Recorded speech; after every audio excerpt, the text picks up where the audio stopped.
Debate, Uncut and After Show. I'm your host Nathan Oakley, and if you are new to this channel, or you've not done so already, how dare you, then be sure to subscribe. Hit the bell notification icon and join button if you'd like to become a Nathan Oakley 1980 channel member and keep up to date with the Flat Earth debate. If you would like to support the channel, there is a super chat that runs alongside each of these shows while they premiere, and there's also a coffee, Patreon, crypto and thanks button in the info box below the video.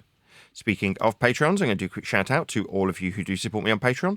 So a massive shout of thanks and appreciation to Felis Mengus, Smith Tools and Purchase, Level Plain Poem, Vitali Z, Colton James, BG, Effie Patriot, Thomas van der Zander, Measured Flat, Chris Wouters, Mere in the Shire, Mitch Kennedy, Rod, The Name's Burley, Jason Hornsby, JMals24, Unimento, Iron26, Endless, Retro Bill, John Kays, Patrick Gunnels, Banter, Hairy Blade, Mobile Mac 777, Rob W, Del West Watson, Unbelievable Productions, Blue Ridge Ranger, Abraham Mohammed, Skeptic 936, Chow Young Cat, David Wayne Foster, and Dank. So another massive thank you to all of you for supporting me on Patreon. Links to Patreon, as I say, are below this video. And with that, I will hand across to whoever is in Discord and Google so you can enjoy their dulcet tones while I set up for today's live show. So I wondered, in practicality, if I wanted to go to my snooker table and then measure the shadows on the balls, I could calculate the curvature of the table and be able to make better shots. Yeah, that's a refracted curvature idea. So he managed to measure the curvature of his kitchen using the light bulb. Do you remember that? Same principle. But yes, that's exactly correct. You're saying you did it in a facetious way, right? You're just doing it to be amusing. Oh yeah. I said that after I improved my game of snooker, knowing what the curvature of the table was, I did it on the football pitch as well, and now I'm scoring more goals. Well, football pitches do have a certain amount of relief. That is to say, they need drainage. So when people assume that a football pitch is completely flat, it isn't. It does have relief. But he didn't know that. Not modern pitches. They have drainage underneath. That's why if you ever see the edge in a game and they fly off the edge of the pitch and then fall down a 2-foot ditch that is just where they've raised the pitch up higher and higher. Oh, right. So that's obviously changed since the days of me going to see football matches back in the late 90s and early 2000s, because I haven't been to I did. I went to one with my dad when he was very elderly, a Blues game, but they had a very old pitch. So fair enough. I didn't know that. Yeah, no, they have under pitch heating for in case it snows and all sorts. Oh, right, okay. I suppose when it's Premiership games, there's so many millions on the line and so much gambling going on that they want the game to go ahead, hell or high water. Yeah. So but next time you see it, you'll see that they can slide off the pitch and then they go down this steep incline. It's like little drop off at the edge of the pitch where they've raised it so much to put all this stuff underneath it. Right. Hang on, got to get the phone. Yeah, no worries.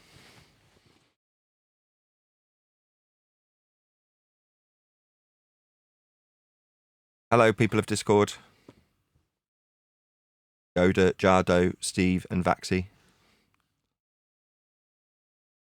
Good morning, everybody. Morning. Morning, Nathan. Morning. Are you privy to me and Craig chatting about going for a curry? No, I didn't hear that. I just heard the football. That's the only bit you were interested in, eh?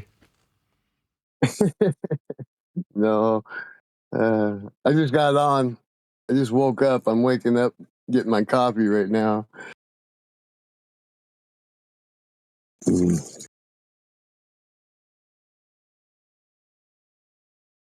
Right, well, good to have you all.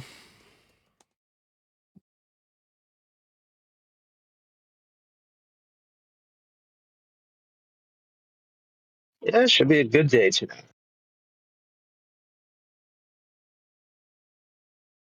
Oh, every day's a good day to have a curry. What is a curry? Yeah, I agree with that. It's like Indian stew, essentially. With like rice. There's very little Indian about a curry here in the UK. I mean, there is to a certain extent, but Like when I get one, I'll just get like chicken tikka masala or butter chicken. They call it curry, but it's probably not Indian at all here either. It's not hot, that's for sure.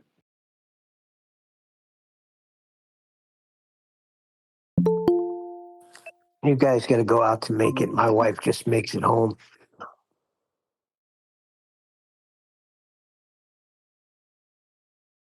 So, is it what is it? Soup?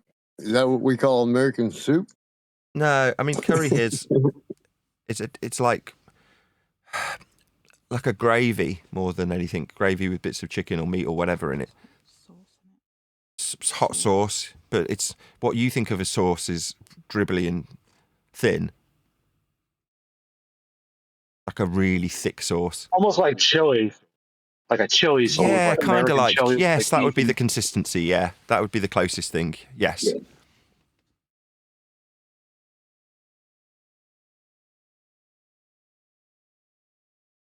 I got lost. I couldn't find a restaurant. When? Last night when you went for chili, right? I mean, for We're going curry. tonight. That's why I couldn't find you. Because usually I go down to Craig's at about 5:30, and then he shuts up about that shop that is about that sort of time, and then we'll hang around for an hour chatting, and then a couple of other people arrive. Then we'll go for a curry about 6:30. But I won't have a car, and I know I can't afford an Uber. I don't want to pay for one, so I want to drive down. And my wife's taking the youngest to her higher up lesson, which is now later in the day on a Friday. Not that this is particularly pertinent to talk about now, but you know what I mean. But yeah, we'll go tonight.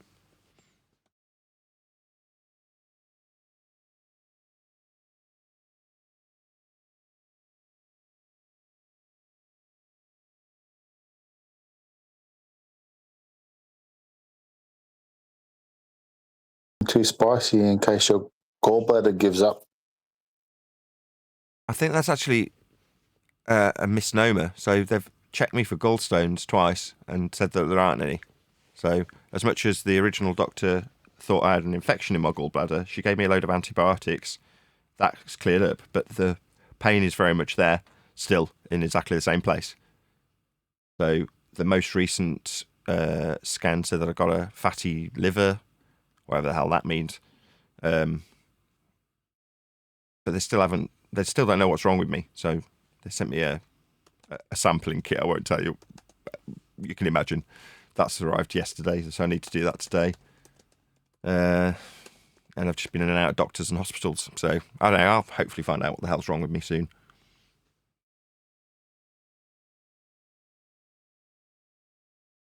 Not sleeping isn't helping. I mean, it's not making me more ill. I'm just absolutely exhausted. No, not sleeping is not good for your health. No, it isn't. Certainly not good for my skin, covered in spots and scabs. Sleep is overrated. Fair enough. It is until you want to drive somewhere any significant distance. So I didn't go to one of the lessons on Tuesday with my eldest daughter. So I didn't take her to an art history class because I'm just too concerned that I'll run the car off the road.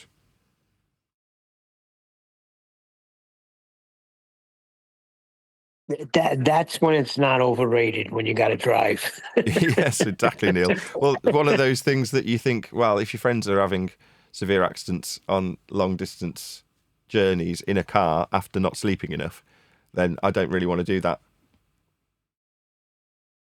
And there is nothing worse than freaking driving when you're tired.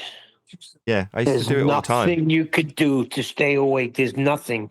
You just got to go to a hotel and go to sleep. Yeah, I never did that. Back in the day, I'd drive, when I was a rep, I used to drive all over England, well, all over this island, full stop, England, Scotland, Wales, tired, and all over Europe, tired. I was always tired. But back when you're 20 or in your 20s, early 30s, you can do that. As you get older, you just can't.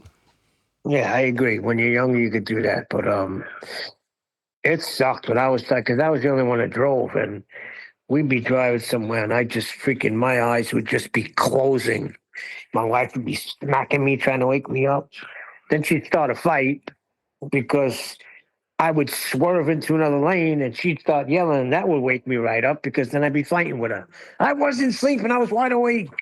Freaking guy cut me off.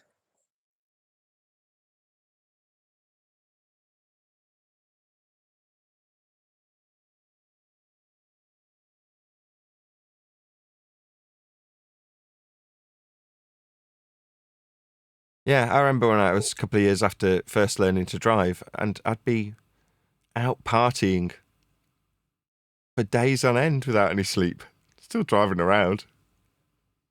Yep. Didn't affect you then when you're young. Definitely did Right. not affect you.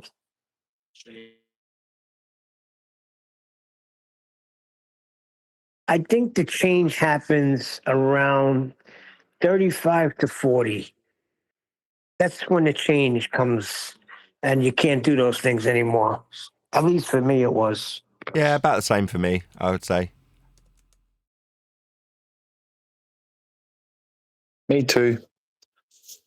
Right about I the time. did. Right about the time I I started did doing shift this. work. Sorry, Jado, go ahead. No, that's okay. Me too. I did shift work for 10 years, day, afternoon, nights. Really crappy shift for 10 years.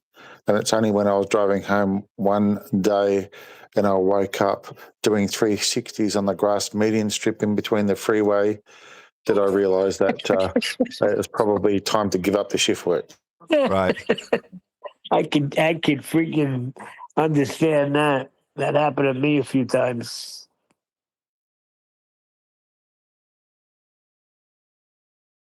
You just don't think it. Life seems so much cheaper when you're young, which is stupid the way around, isn't it? You know what I mean? But when you're younger, you have no kids, no responsibilities, so it's a lot cheaper. Yeah, I suppose. You know what's funny? On that same day that I woke up doing that on the way home from my night shift, on the way to work, I was late. So I was doing like 145 in the 100 zone. And I flew past this police officer that was sitting in the side road. And I thought, oh, God, here we go. Should I just pull over and yield? Or I'm like, nah, if I make it to the next roundabout, I'll fly for the roundabout. And there's a dirt road. I'll flick down the dirt road. And just as I hesitated and got to the roundabout, I looked in my rear vision mirror and there was the cop right behind me. So I don't know how fast they were going because I was doing about 140.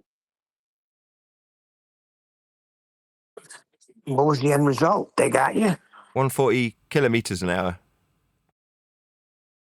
140 kilometers, per hour, yeah.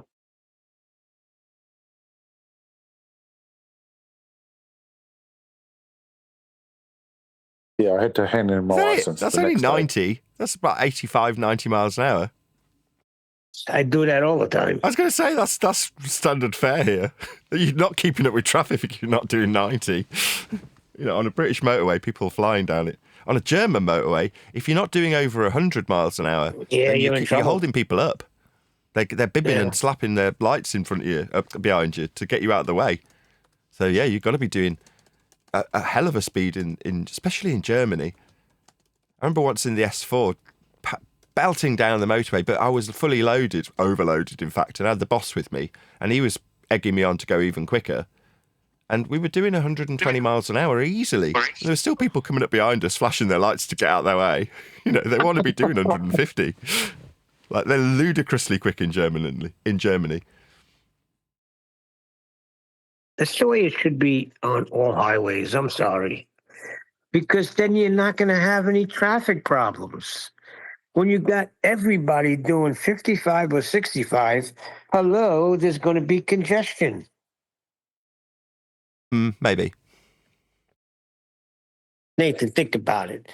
If there is no speed limit You're going to be doing 140. The other guy's going to be doing probably 120. Another guy was doing 90. Where's the buildup going to be anywhere?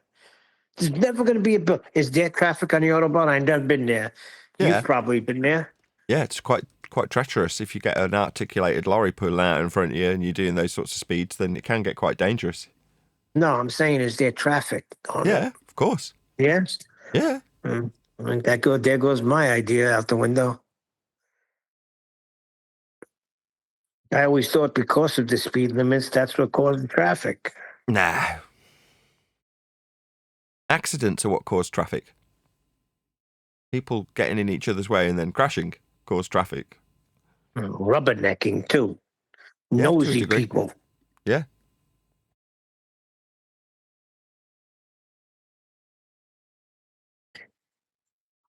I don't know. Did you see my shorts video? I haven't. Where'd you put it in? Has to be?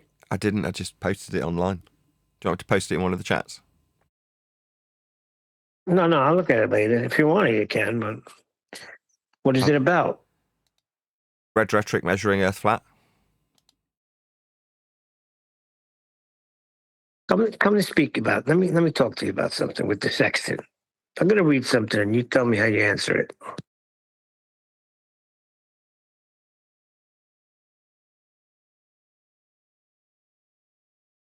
Okay. Okay, you're probably going to figure out who. But,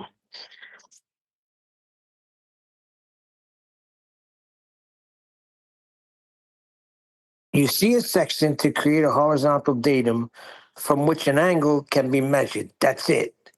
It has no other function. Whether that datum is created while it stood on a football, on a rooftop, of a skyscraper, on a rolling boat on the waves, or any examples you can think of, it has diddly squat to do with the surface you are stood on.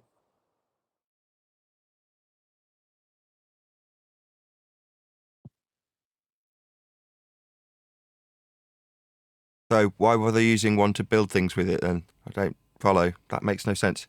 If you want to call it a datum is a reference point, surface, or axis used as a standard for making measurements. Surface, if you're making an elevation angle, is the surface of Earth. That's what elevation is. That's what you're using a sextant for, an elevation angle. An elevation angle is a horizontal line and a line up to the object you're measuring, either a celestial item or the top of a building, whatever it is you're using for your measurement. But part of the measurement is the surface level. So, does the sextant measure anything at all about the Earth? Yeah. Absolutely. Yeah, it measures elevation angles quite specifically. So you're measuring elevation angles. So if I define it, target elevation angle between the horizontal plane and the line of sight measured in the vertical plane. It's Hold on, just let me give you another one. Tasadia, altitude angle, otherwise known as elevation angle, is the vertical angle between the projection of sun's rays on the horizontal plane of Earth's surface. It's quite specific. That's what you're measuring. Is that Bev?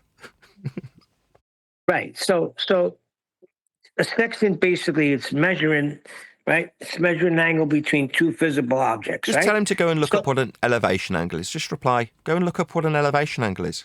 What's elevation mean? Is it from the middle of nowhere? Is it nothing to do with the surface that you're measuring and navigating so you don't die? It's just an idiot. Either an idiot or a shill. No, don't say that. Well, why would you deny what you're measuring when you're measuring an elevation angle, specifically with a sextant, and say it's got nothing to do with Earth's surface? You're navigating the frickin' surface. But he wanted to deny it. But that's very shilly. Why? Why would you deny it? I think because he's not understanding. I think he's overthinking it. He's a flat earther. All right? Because Yeah, so he says. I said, are you serious? What are you using this sextant for? To find out where you are in the sky? Yeah, exactly. You know, it's nothing to do with the surface. Are we just navigating random empty space, are we, dickhead? No, we're navigating the surface. That's what we're doing. We're measuring and navigating the surface. What are we doing with the elevation angle? What are we trying to establish at the end of the horizontal line, Neil? What's that? What's at the end of the horizontal line below the star you're measuring? What is it that you require? Ground position. GP. Yeah, GP. Sorry, ground position. Nothing to do with the ground. You just want to slap his dumbass face, don't you? All right. Ground Easy position. Nothing to do with the ground. Wanker. Dumbass. Idiot. We're measuring for a ground position. Ugh. He's just thick.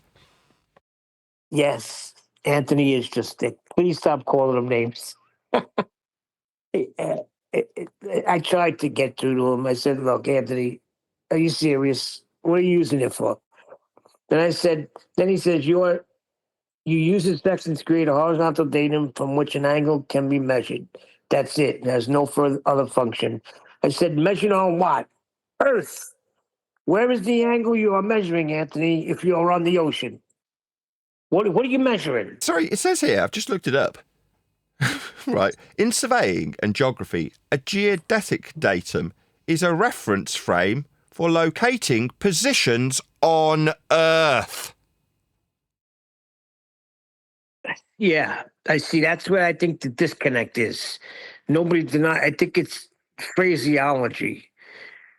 But that angle that you're getting, it's going to be on the surface. And I'm so confused at how people can't get this. They don't want to. They want it to be a ball. It's a belief. It's a religion. People are very dedicated to their religion, especially if they don't realise they're in one. Here's the final thing. In the same way that the map is not the terrain, the created datum with the sextant is also not the terrain either. So you won't find your way with it then. So if it's not the terrain, then you won't find your way home. Yes, the terrain isn't the map, meaning that the map isn't what you're walking on, but you're utilising mapping and navigating tools that aren't the terrain to navigate the terrain. Yeah, that's what I said. I said it proves it's flat. It's measuring an angle between two physical locations, Anthony, and the angle that angle can't be got on a curved surface. That's the point. But you said it was Bev. No. This is Anthony. I asked, is it Bev? And you said yes. No, I didn't. Oh, I I thought said you it did. sounds like that. I said, that's why I'm telling you, stop calling names. It's Anthony. Ah, fair enough. Take it all back. I think he's overthinking it. That's what the problem is. And that's what I said to him. I said, Anthony, I really think you're just overthinking it. You know damn well what we're saying. That angle that you're getting, what is it on? What are you navigating?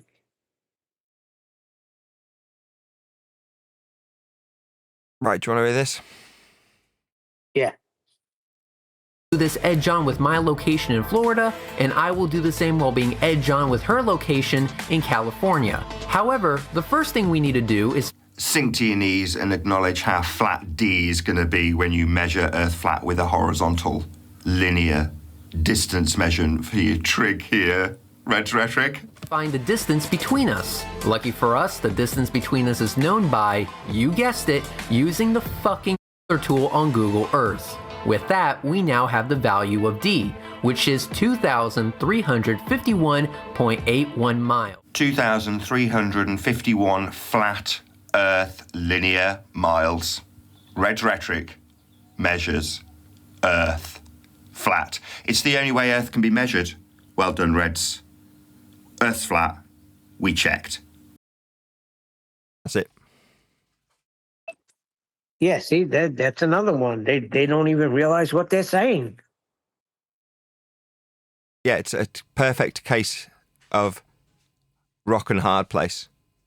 You either acknowledge how flat and linear and horizontal the distance you are using must be for your trig with a right angle triangle, in which case you accept on your knees that Earth is flat, or you deny his D measurement as being horizontal and at 90 degrees. therefore not functional as a measurement. So his measurement fails. That's the hard place. So you got no measurements. You don't understand trig then. You don't know what's required for this to be a triangle and D to be functional in the trig you're using. It fails because it's not straight. Well, then you're an idiot and you don't know how to use your own trig that you're suggesting because you need it to be a right angle triangle with D being a horizontal linear distance measurement. Oh, what's that? You do accept that it's a horizontal linear distance. Get on your knees and accept how flat Earth has just been measured.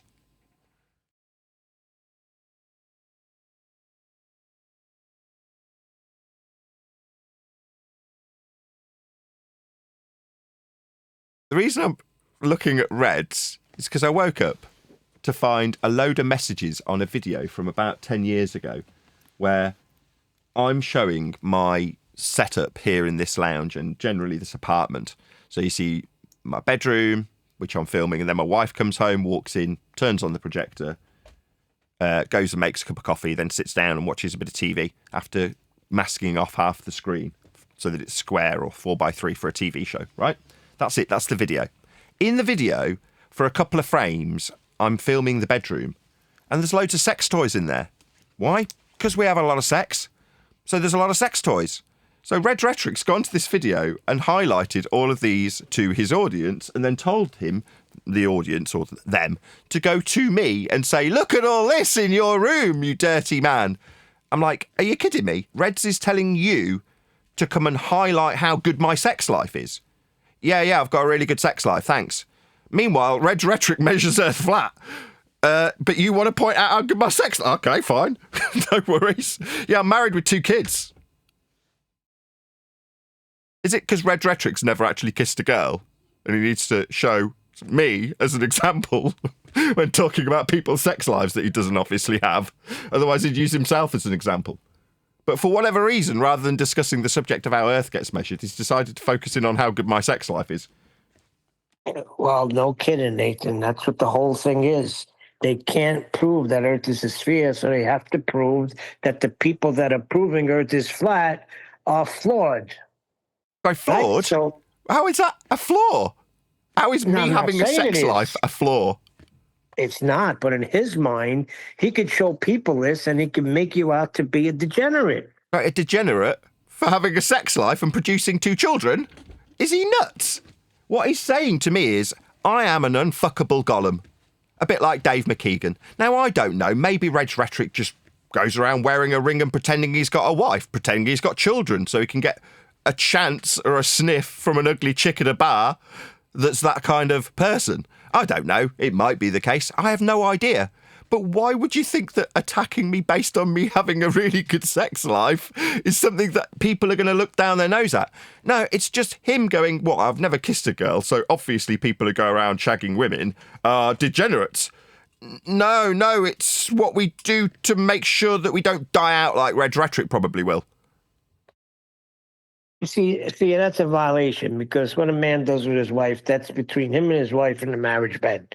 So he's not comprehending that at all. But like I say, he's trying to character assassinate you.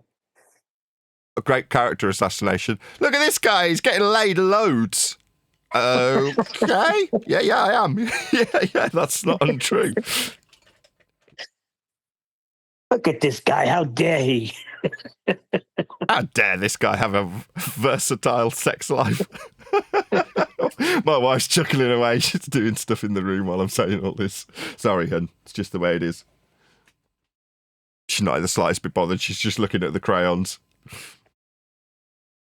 I put a video of Master B. I don't know if you want to review it, but there was some guy in a chat yesterday said, yeah, I want to see you guys debunk this video. So I haven't even watched it. I don't even know what it is. Well, then I don't want to. If you're going to suggest something for review, I need you to have looked at it in the very least first. Otherwise, it just ends up being. Craig looked at it. Craig looked at it. Yeah, he responded to it. Okay, but is it a good video? Just look at it over the weekend. There's going to be. Neil wouldn't know. No, it's not a good video, dude. It's just another Eratosthenes video about shadows on sticks. It's about Aristophanes measuring Earth flat then. Yes, mate. So they think that throwing up a flat Earth measurement with sticks and shadows is a good thing to throw at us. Debunk this. Okay, what's to debunk? He's measuring Earth flat. What throws me is there is some kind of concept in someone's head that a stick here on the floor casts no shadow. A stick miles away over there casts a shadow, therefore ball. I can't get like the link there. I don't understand. Neither do I. It just, obviously a couple of sticks or wells, depending on who you ask about the story, in their mind means ball. I mean, fair enough. They're told it means ball. People don't have a brain. Yeah, Dad was saying in the chat, like, if you looked at a snooker table and the light was directly above one of the balls and it cast no shadow, and you looked over to the other ball across the snooker table and there was a shadow, therefore it's a ball-shaped snooker table. Yep. They're measuring elevation angles. We've defined it already.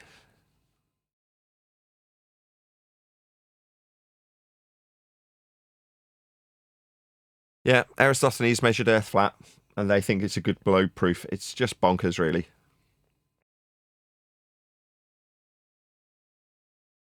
I really struggle to see the connect, like the bit where it goes, you know, where the thing twigs. We use that word, you twigged. There's no twig. No.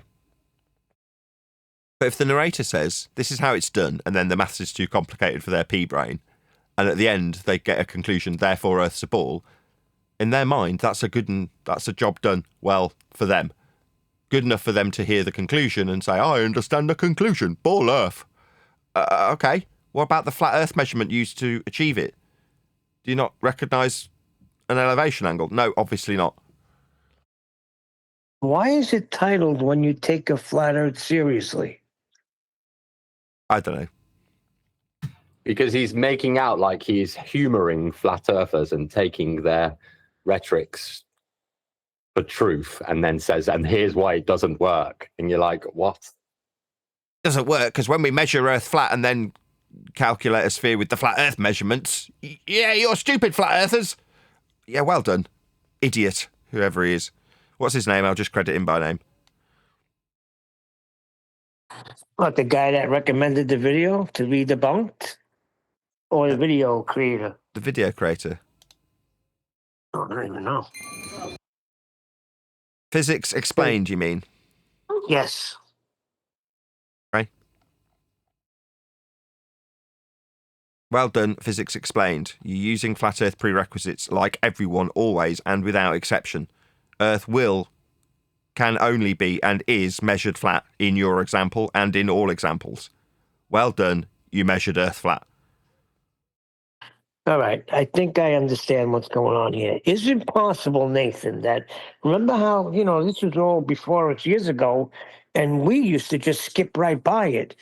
Perhaps if we could get them to understand and pay attention to what they're doing right at the beginning, maybe they'll comprehend.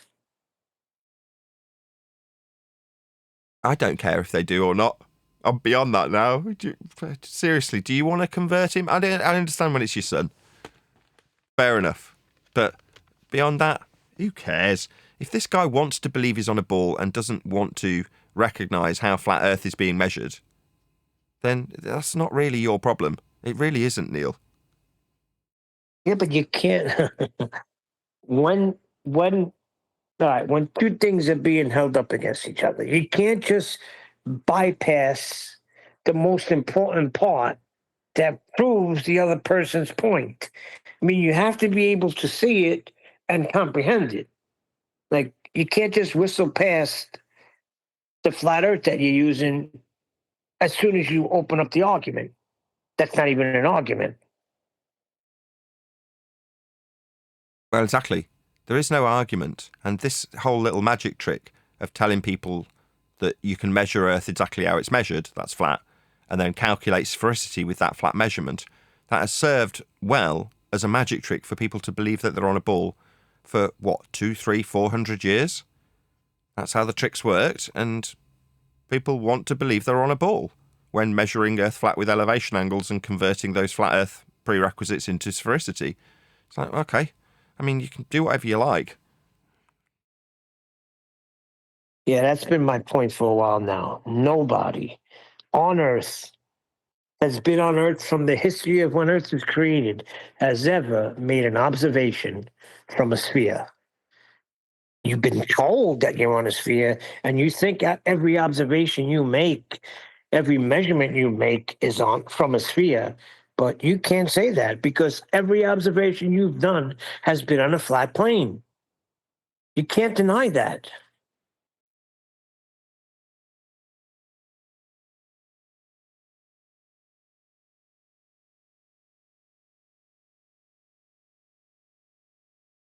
What's going on? That small discrepancy lit the same thing did not happen. At the exact same moment, a vertical stick did cast a shadow. So what's going on?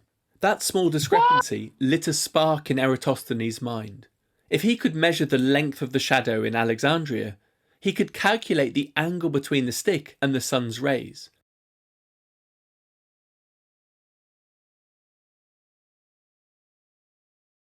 So we're measuring Earth flat then. Vertical, you say? A straight line for an angle, you say? Yeah, that's a flat Earth prerequisite elevation angle measurement, though, isn't it? What an idiot. So ignore the fact that you're measuring Earth flat. What about the distance between Cyan and Alexandria? That's flat, horizontal and linear. These idiots don't realise they're doing it, Neil. They just use flat Earth measurements and then suggest they're on a ball. Idiotic. What was their means of communication at this time? Oh, who cares? Why would you focus on that? It doesn't matter. The story's probably completely made up, and you can pick flaws in how they communicated between the two. The actual story is he did it 1 year apart. And then, by combining this angle with the... Angle? You don't get an angle from a ball, dum-dum. What an idiot. Right, that's all I need. As soon as he measures Earth flat, I'm done. I'm out. You proved Earth's flat, dum-dum. Well done. What's his name? Physics explained. This isn't physics, it's mathematics. Idiot. Why are you looking at mathematics and calling it physics and then utilising a flat Earth prerequisite? That's flat Earth angle measurement off surface level with things that don't exist on a ball, like vertical. Oh, my God. Don't use our stuff. Don't measure a flat Earth and suggest that you're on a ball with it. Certainly don't produce a video that's indicative of why you'd take flat Earth seriously when you're measuring it that way. Complete dumbo. Yeah, see, those observations he was taking on a flat Earth. Nobody's been on a ball and taken observations from a ball. And it drives me crazy when they say, well, on a globe, this is what you would see. How do you know? But it isn't what we'd see, it's what they measure that matters. And what they measure is a flat Earth. So it's like, well, you can say till you're blue in the face that what we see on a globe is X. But then you measure Earth flat with an elevation angle and that's game over. Because without that measurement, you don't have anything to infer your sphericity with. So you require Earth to be flat to imply sphericity. But what's the measurement? Because that's the arbiter of the truth here. How it is measured. Not how you calculate after measuring it flat. No, I agree, and I 100% I agree. But I'm just saying, it drives me crazy when they say that. Because nobody's ever been on a ball to say, well, this is what would happen if you're on a ball. And on a flat Earth, this is what we see. Yeah, because the Earth is flat. No, what they do is they use both examples with flat Earth measurements. I've seen Red Rhetoric, as we're talking about Red Rhetoric today, doing exactly that. As in, here's how the angle works when we measure Earth flat. This is how it works on a ball. This is how it works on a flat Earth. For the flat Earth, we get a close and local moon. And for a globe Earth, we just have to insert a little r and bend the flat Earth prerequisite elevation angle measurements we've measured. And then we get a very distant... You've just measured Earth flat in both instances, though, haven't you? You're taking angles. You complete bonehead. Rock and hard place. Either accept your measurements of a flat surface level, or don't. I don't care. Yeah, whistling right past it. Once they say angle, elevation angle, anything like that, it's game over. Yeah, here it is on screen. It's like it whistles on by day after day after day. But this is why we have to be so heavily censored, because we ruin the magic trick, don't we? We show that there's a bird in the cage and one off stage. So we ruin the magic trick. The magic trick is use flat Earth measurements to suggest you're on a ball. That's the magic trick. It's been that way for hundreds of years. Why? Well, because you still have to measure Earth and navigate Earth, unless you want to deny that it's the surface that you're navigating. That's the hard place, isn't it? No, it's got nothing to do with the surface. Okay, so you're not measuring and navigating the surface then, because you say it's got nothing to do with it. Okay, well then we're not measuring the Earth's surface. Why are you even measuring it at all then? What are we measuring for then? It's like, what are you talking about? Oh, well, surveyors, they're measuring a datum and it's nothing to do with the surface. So they're not going to be building on the surface then. I mean, they are, but we obviously need to measure it flat and then ignore it and not say it's anything to do with the surface when we measure it flat. Because that destroys my religion. So we're not really dealing with the surface till after we've measured Earth flat. Then we're dealing with the surface.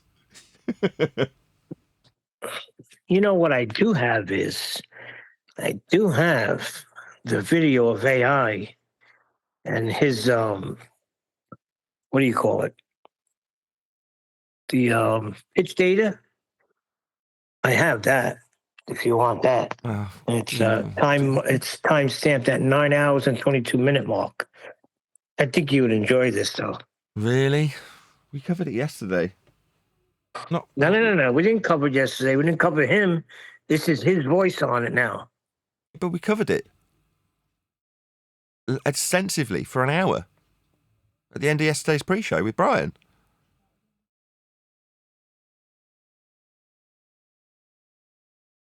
He says they suggest that horizontal is with respect to a ball. Brian's gone through ascent and descent and horizontal as a reference for the angle that the nose is pitched up with respect to for the duration of straight and level flight, and ascent and descent. Now, those axioms are measured, so it's not an argument. There you go. I just gave you the full summary of what we discussed for an hour yesterday. We don't need to hear him.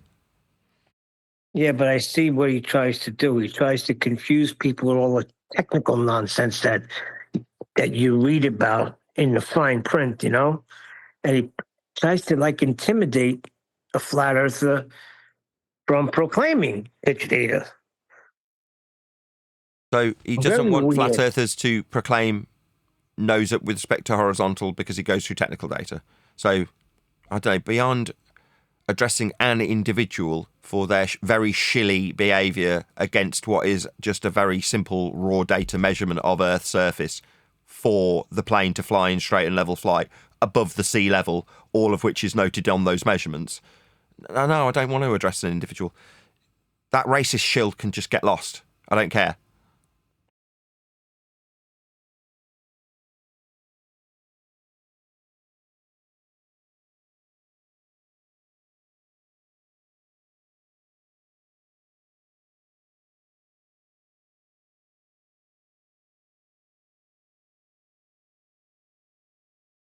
Obviously, I don't want to completely draw a conclusion to any conversation that we might have today by saying no to that one thing. But I'm just not in the mood for it. We covered it yesterday. I'm not interested in hearing what he's got to say.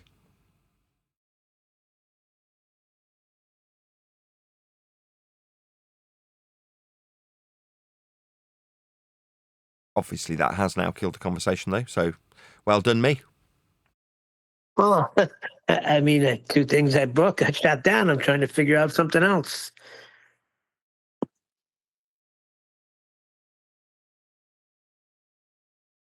It's Friday. Everyone should be excited for the weekend. No, I know this is how I'm going to go about it.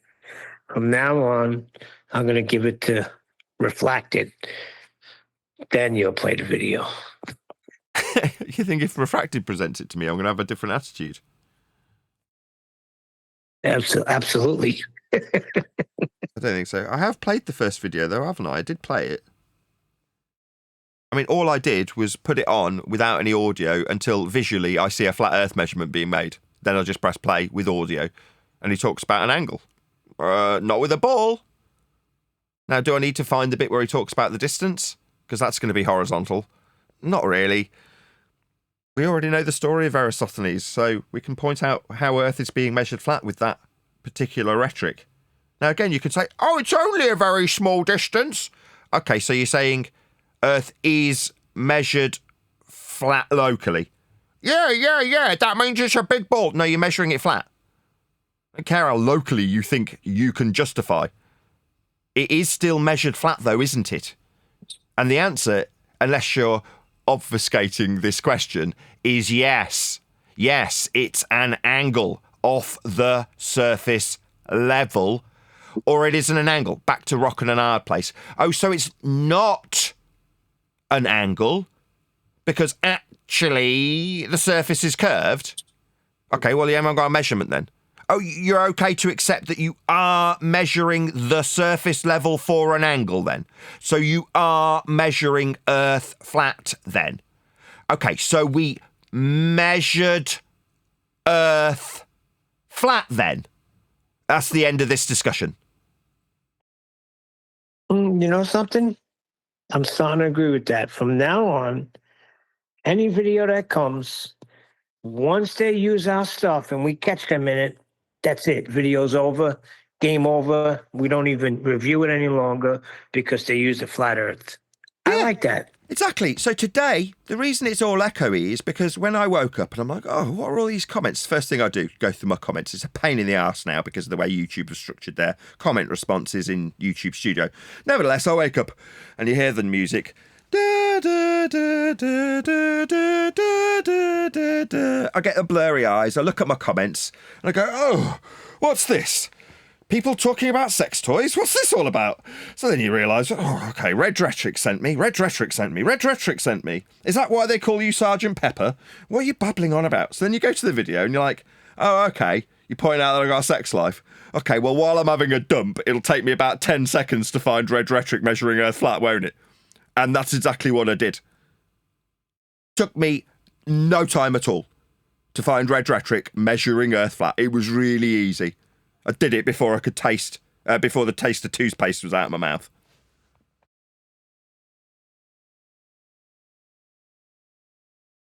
Actually, as I'm thinking about that, that's kind of creepy. I don't know. Maybe you sparked something in him. Is he jealous? Probably. He's probably never kissed a girl. He self-confessed ugly as all hell. So it's like, okay, so you want me and my beautiful family to feel shamed? You got another thing coming. You idiot. That's your response? No, you measure Earth flat, mate. That's what I talk about here. I mean, I can go on about how you're a self-confessed fugly golem like Dave McKeegan. But who cares? You measure Earth flat. We measure Earth flat. This dude we just covered measures Earth flat. Physics Explained measures Earth flat. Simon Dan measures Earth flat. Fugly Dave McKeegan measures Earth flat. Al Baruni measures Earth flat. We measure Earth flat. What's that? You've got a sex life? Yeah, I have, yeah. We still measure Earth flat, though, and so do you, Red Rhetoric. That's not a rebuttal. You know why they measure Earth flat, Nathan? Because it's flat. There you go.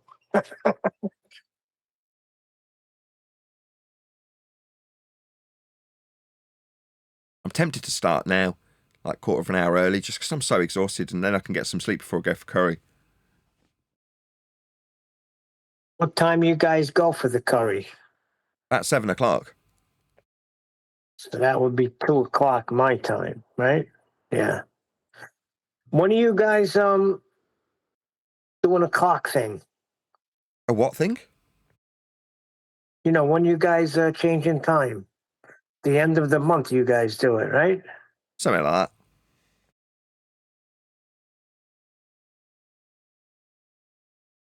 that. That yawn tells me I should go live. Maybe that'll perk me up. Anybody got any objection? No. Jeremy, start the show.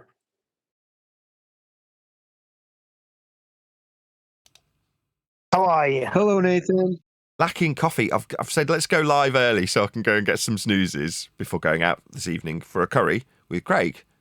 And as soon as I've done it, I've got no drinks. I'm not really ready. That's just probably a bad decision. So, I don't know. Do you think you can keep a conversation going for the first 5 minutes of the show while I do get a coffee? Because it's something I need for a full hour's show, especially if I'm yawning. I'll help. Can you answer housekeeping questions if Neil asks them? And I'll go and get myself a coffee. It'll take me 2 minutes. The machine's on. Go for it, Nathan.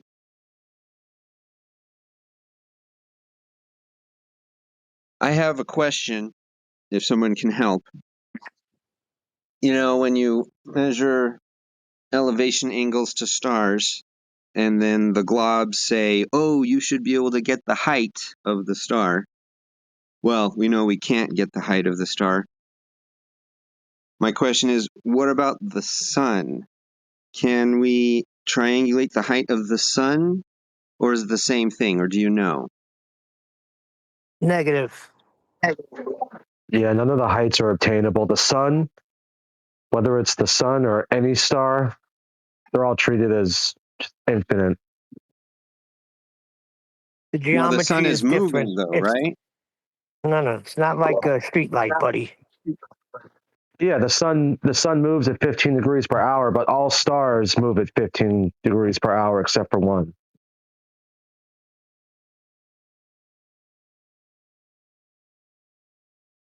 So let me ask you this. When you raise an elevation and you measure the angle to the sun, like you're on the ground first and you measure the angle to the sun, and you go up 100 feet, is it still the same angle or is it different? Yep. So your angle never changes. Like if you're standing on the beach with your toes in the water and you take an angle to a star or the sun, then you get up and get on top of a cell phone tower, 500 feet in the air, the angle won't change. Then you get in a helicopter 1,000 feet above that, the angle won't change. Then you get in an SR-71 Blackbird, 100,000 feet above that, the angle never changes to any of those objects. Oh, objects. Okay. I mean, I don't know if I call them. I'm not talking at you. I'm sorry. I don't mean to have a tone or anything. No, I'm asking because I wasn't sure about the sun. I was, I knew about like stars, but the sun was a little different. I wasn't sure if the angle changes when you go in elevation or not. So if it doesn't, No, then yeah, I mean, you can't get the height of the sun. it's a celestial body. Well, it depends. No, there's an exception to that rule. So if your sun is on the horizon, it can reach and breach the diffraction limit. That is to say, through a limitation in angular resolution. Yeah, by coincidence, Neil brought this up the other day. So we'll make the comparison to the sun at the end. But if you take a brick and put it at a couple of yards, you can see the brick, right? Your angle to the brick is wide enough to resolve the brick. If you put the brick at a mile, then the narrow angle precludes your view from being resolved. That's the angular resolution limit, the diffraction limit. So you can't resolve the brick at a mile. It is too small to see. You with me so far? Now, if you raise in altitude, you widen the angle. You're increasing your resolution to the brick. So there's a fair chance you'll bring the brick back. Now, if you then put that brick at 2 miles, it doesn't matter how high you go. You can never increase the angle wide enough to increase the resolution enough to bring the brick back. But if you build on top of the brick, another 150-story building, the bottom brick's still gone. You can't resolve the angle to that bottom brick, but you can see the rest of the building. Ergo, the bottom of the building is missing 1 brick through angular resolution limits. Now, if you then convert that same exact example to the sun, there is a point when the sun's moving away from you. It's over the land over there, where it can be on the horizon and you can go up the Burj Khalifa, as they used to use as an example, and bring it back. But all you're doing is increasing the angular resolution. But there is a point where it'll go beyond, where you can go as high as you like and you'll never bring it. It's still dark, right? So you can't bring it back when it goes too far away. In other words, it's over the land far, far away rather than in the near distance on the horizon. So from that perspective, yes, you can affect the sun with an altitude increase. But beyond that exception to the rule, it just behaves like everything else. You can still get the same angle at a given point in time in the day at all altitudes and use the sun for navigation like you would the stars. That's the point that you're asking about, right, Duncan? No, that wasn't a question. Oh, I missed the question. Not exactly. The question was the distance. Can he get a distance? A distance to the GP you can get, yeah. But not to the like sun height or not of the to any sun. celestial Oh, body. No. So I've been taking the piss out of Red Rhetoric in the pre-show. What he's suggesting is that the distance to a celestial body, I can't remember if he's using the sun or the moon, it's one or the other, and he's addressing Jeranism back in the day. And he's suggesting that with trig, you can calculate the distance in height terms to these objects. You can't. When you raise an altitude, the angle doesn't change.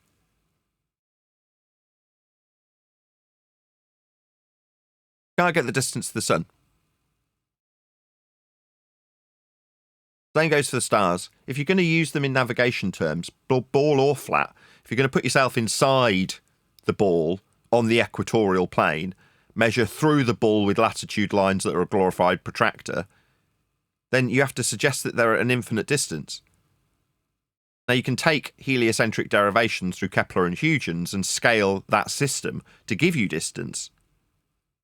But you're going to need a flat Earth to measure the radial value, and you're going to need to transfer that flat radial value onto a light in the sky, but it won't function when you've got the world as a glorified protractor for actual navigation terms. That's why they say, well, we will consider them to be an infinite distance. Why? You've just described a value to them through Kepler and Huygens. You can't have it both ways. Both ways being from a flat plane inside hell.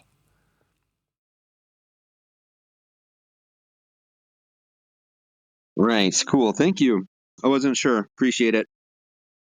Yeah, I didn't even that didn't cross my mind. I just had a picture like you see the sun at 70 degrees, and then you just go to various different heights while the sun's still at 70. But yeah, when it's on the equator, when it's on the horizon, and then you go on top of the building, like if you're on the ground, you can't see it, but if you go to the top, you can. So yeah, other than that, well, when you understand that, but it's still treated.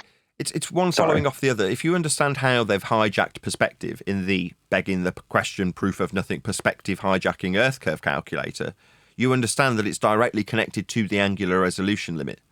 Well, when you know that, and you know that they're asserting that the sun comes back if you raise an altitude, you're like, this is the exact same thing. They're saying it's coming back from behind the Earth curve because you're raising above the obstruction. But what is the Earth curve? When you've taken perspective, hijacked it, and called it Earth curve, well, it's perspective. Well, what's perspective? Angular resolution limits. Okay, and how does that work? Well, you increase your angle, you increase your resolution. It is that simple. So when they say you're bringing the sun back, no, you're raising above the limitation that the angle formed with the deck would create at the horizon if the sun's in the distance. Go up higher, wider angle. Very simple. So they took perspective and they made it Earth curve. Great. Yes. Maybe that's what we should be dealing with people. Well, when they do, they need to measure things, don't they, Neil? What do they measure for Earth curve mathematics?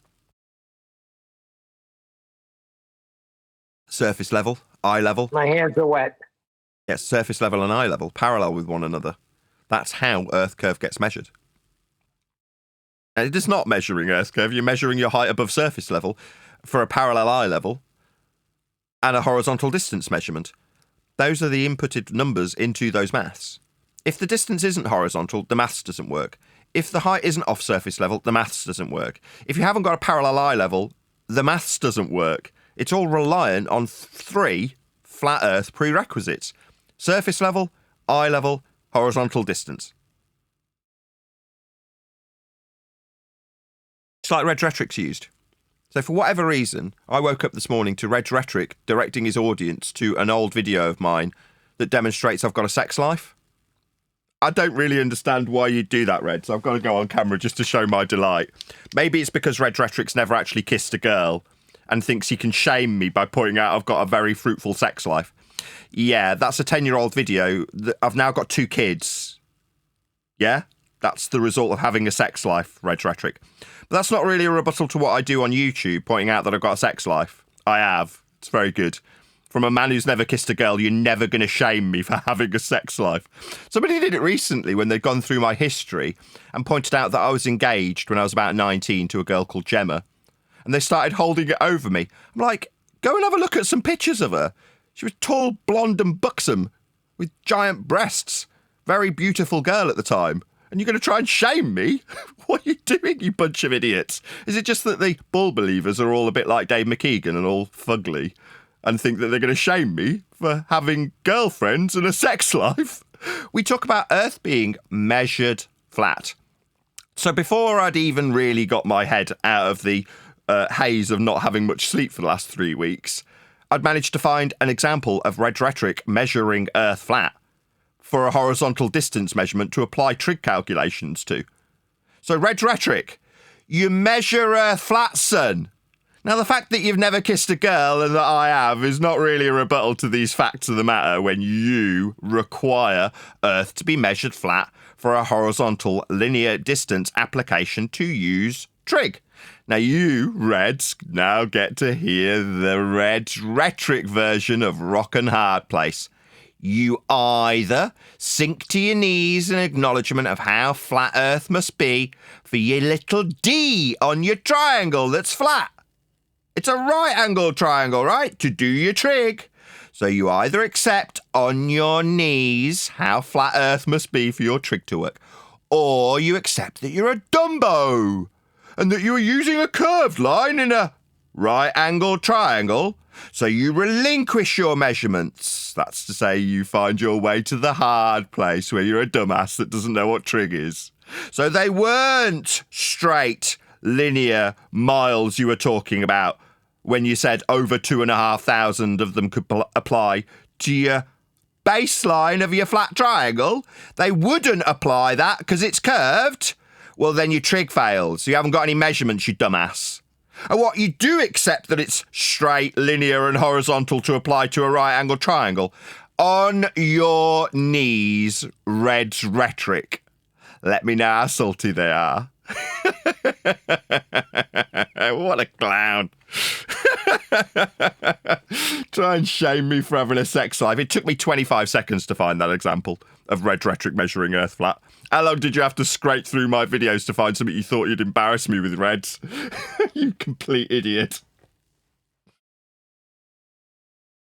There, that was my I like morning. how it just takes just a few seconds to debunk Earth curve now. Yeah, Neil sent a video that Craig had replied to and was talking about in the pre-show. I'm like, I don't want to cover this if it's not good. And I trust Craig's judgment and Neil's, who said he hadn't watched it. But just so you know, Neil, I do trust what you say. If you had watched that video, I'd have probably gone through it. But the fact that Craig had gone through it, and he's like, no, it's not a very interesting video. It's very dull. I'm like, okay, well, I don't want to cover it on the live show, but I will just put it on in the background whilst having a chit-chat with you guys. And what do you know? Within 60 seconds of the video, he's showing a flat Earth elevation angle that Eratosthenes used. Okay, so again, we're back to the rock and a hard place example. You either accept that you're measuring flat. Oh, it's only a very small local area that's flat. Okay, so you are measuring Earth flat then. End of this discussion. You either accept that you're measuring Earth flat, because you must, or you don't. I don't care if you don't. Then your measurements fail. Well, I don't care. It's not me appealing to these measurements, is it? You're appealing to flat Earth prerequisite elevation angles to suggest you're on a ball. Now, when you accept that they're flat measurements, then you've got a flat Earth measurement. Earth's measured flat, and that's the end of the discussion. You've measured Earth flat. What's that? You just want to accept that it's flat, but only locally? Okay. Again, the same thing. You're just measuring Earth flat locally. Yeah, we measure Earth flat, don't we? What's that? It isn't flat, actually curved. Well, then you haven't got a measurement. Again, rock and a hard place. Either accept that you're measuring Earth flat, because you are, or don't.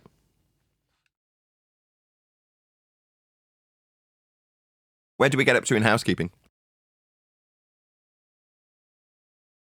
I thought we had a new rule that whatever video comes our way, once they use a flat Earth, we don't even go any further. Well, that's what I was talking about all week with my comments. It's like, I just wait for somebody who's coming to either ad hom me. What? I mean, an ad hom would be like an insult in lieu of an argument. Like, you are stupid, instead of, no, my 2,500 miles that I'm applying to a flat triangle base at 90 degrees to a vertical when measuring the moon for its distance. Ugh, reds. Dum-dum. Or you relinquish your measurement. I mean, we can just find our way to the flat earth measurement. But when we get an ad hom about me having a sex life, that's not even an insult. It's not an ad hom, it's not an insult, but it's not, I mean, I suppose you could call it an ad hom. It's at the man as opposed to having to be insulting. So at the man, you've got a sex life. Yeah, I have. Earth's still measured flat by red rhetoric, though, isn't it? So who cares how good my sex life is? Very, by the way, Reds. Have you ever kissed a girl? I don't really care. You measure Earth flat.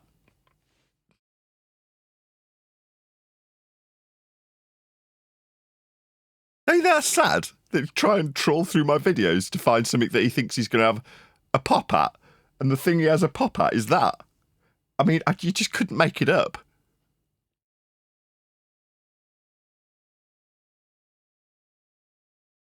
Nobody's responding. I'll take it that you're all utterly shocked at this notion.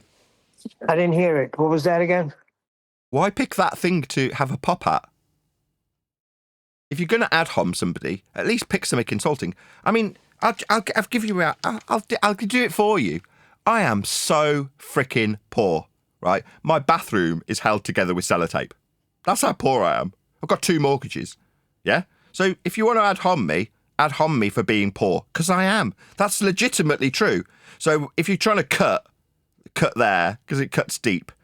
Now, riches, who cares? When we're dead, you don't take any of it with you, so who cares? But it would be nice to be able to tile my bathroom and buy a new car and not live in an apartment. I'm in the same place. That apartment video where you're showing off my sex toys. I'm in the same exact place with 2 kids here. So it's really cramped. There's no space. I trip over things all day long, to the detriment of my health in one instance about 3 or 4 years ago. You know, broke a load of ribs because I'm getting up in the night, falling over a load of stuff and breaking bones. So if you want to have a pop at me, have a pop at how poor I am, because it's true. No, that's not going to work, Nick. See, if they pop at that, there's a chance that people see that and be like, hey, you know what? They send this guy some money. So they can't do that because you may benefit from that. You know what I'm trying to say? No. What if they could show something where, look, this guy, he's trying to make it like you're out of character, like you're not human or something. Look at him. We're not human for having a sex life? Are you joking? I mean, I couldn't think of anything more. He wouldn't exist if his parents didn't have that going on that I've got going on that he's having a pop at. It wouldn't exist, Reds. Do you understand that? If your parents didn't have a sex life, you wouldn't be here. But you think you can insult me for that? Are you kidding? Are you delusional? I mean, are you nuts? Really? I just can't. You couldn't make it up. Now I'm using my lights. I'm too hot. I'm going to have to take this jumper off. It's all about perception. What he's trying to make people perceive. You'll have some people that are square, Nathan, straight and narrow, and they'll look down at you for even having those items and using them for your pleasure. It's just the way it is. I don't really understand. You're going to have to break that down to me. What? People look down their nose. Okay, you have straight and narrow people that are squares. Go on, explain it to me. Explain it to me like I'm really dumb, because I genuinely don't get this. You have people that walk the straight and narrow line. They're squares. You understand? They call them squares here. And boring people. Basically, basically. So they may have a different opinion on that. I know some people that, and they think that's of the devil if you use those things. You know? Yeah. I mean, okay. I mean, none of this makes any sense to me. There's a total different, from England to America, it's like so different at how you view things and how the people in the States view things. Like, you go over here with the Bible Belt, oh, forget it. They would have a party with that and burn them. What? I still don't understand. Even if you're Amish, the way people exist doesn't change. But for the fact that people are having sex, they wouldn't exist. That's never going to be anything to shame somebody with. I don't get it. Yeah, but Nathan, you can have children and sex without toys and have, procreate. That's what they're trying to put it at. I'm telling you what he's trying to do with it. Trying to label you as some sort of freak. I am a total freak. I mean, I am utterly perverted when it comes to that stuff. I mean, I'm so filthy. You have no idea. That's just the tip of the iceberg. Believe me, I'm more dirty than you could ever imagine. This is not something you're ever going to shame me with. You're going to be kidding. He's not trying to shame you. He's trying to put it in other people's minds of how they view you. But what difference does it make? So some Bible Belt Christian sees me as a bit of a perv. I am, yeah? Does that change how flat Earth is measured? See this surface level with a parallel eye level on screen for your Earth curve maths that we were talking about in the pre-show? You know, you go to the horizon. No, it wasn't in the pre-show. It was the beginning of the live show. Right, you go to the horizon and what are you looking at? What are you measuring? Surface level? What about when you go up in height? What, your altitude off surface level? What about when you calculate the angle? What, with a dip angle? From the parallel eye level? Yeah, these are flat Earth prerequisites that you're going to absolutely unequivocally require to suggest with flat Earth measurements that you're on a ball. But what's that? I've got a sex life? Yeah, I have. Yeah, I'm a right pervert. Is that what you wanted me to be? A pervert? Okay, I am. I admit it.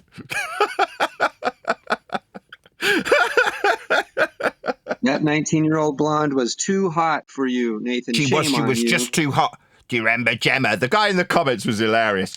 Oh, do you remember Gemma? Oh, you've been through my Facebook, have you? And seen that I've had a long and fruitful love life with many different women over the years? Yeah, I have, yeah. I mean, maybe you can shame me for that too. I mean, does that alter that I stood before God and gave my, whatever you call it, heart to my current wife? Not that I'm suggesting there won't be another one by saying current. I mean, my wife. Yeah, I did. And I'll honour that till I'm dead. But shaming me for having previous girlfriends. I mean, it never makes any sense. On the one hand, I remember casually discussing with you guys that over the years, I think it was with Brian, because he's very similar, he's a handsome guy, and he gets loads of women, right? Me too, I was fighting him off, literally. I mean, I could tell you some stories that probably would get me shamed, but I've literally had to fight him off at periods of my life, where I had to kick one of them out of the bed because the one I was with was like, who's this girl? Tell her to go away. I'm like, I'm actually with this girl. You're going to have to leave my bedroom. This was at a party when I was living in Stratford. You know, I mean, but you say that and they're like, he's lying. No, you ugly old baldy. And you're like, no, I'm not. But they wanted to shame me for that. And then they shame you for having a former fiance. Like, are you guys insane? Is it just because you're so fugly and lonely that you think I'm going to be shamed? No. What, are you a bit pervy? Yeah, I am. Yeah, I'm really dirty. Earth's still measured flat. Who cares? Yeah, but they're going to use anything. But listen, anything to deflect away from what and how Earth is measured. So, of course, they're going to pick anything, Nathan. So they found that they're going to use that and try and use that to your advantage. They may make you out to be a legend. A legend? Yeah, like you'll see guys see that and be like, all right, Nathan Oakley, he's the man. I am. Make no mistake. But that's the thing, isn't it? And life is what you take out of it. And in this same seat, not in the same position, there's been many different seats in this particular position, but from this little corner of this little lounge, it's actually not that little, it's quite big. But from this position, over the years, I've been rags and riches.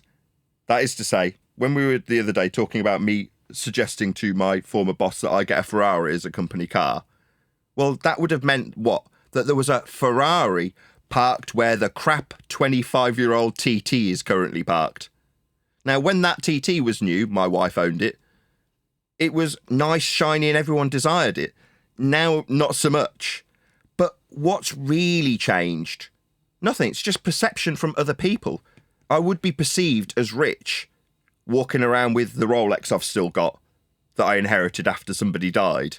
But when I was a rep, people didn't know that. You know, because it was one of those things that was still really expensive back in the day. But I was driving around in really top-end, high-quality Audis and arriving on people's doorsteps, distributors and dealers, and they'd be like, this guy's doing really well because I had a nicer car than all the other reps because I was selling the most expensive gear there was. So getting a good wage, having a good car, having a really good expense account, flying all over the world. I still came home to this apartment, though, didn't I? I still parked my car in the same spot. And after that employment was ended, I ended up suing that employer and winning.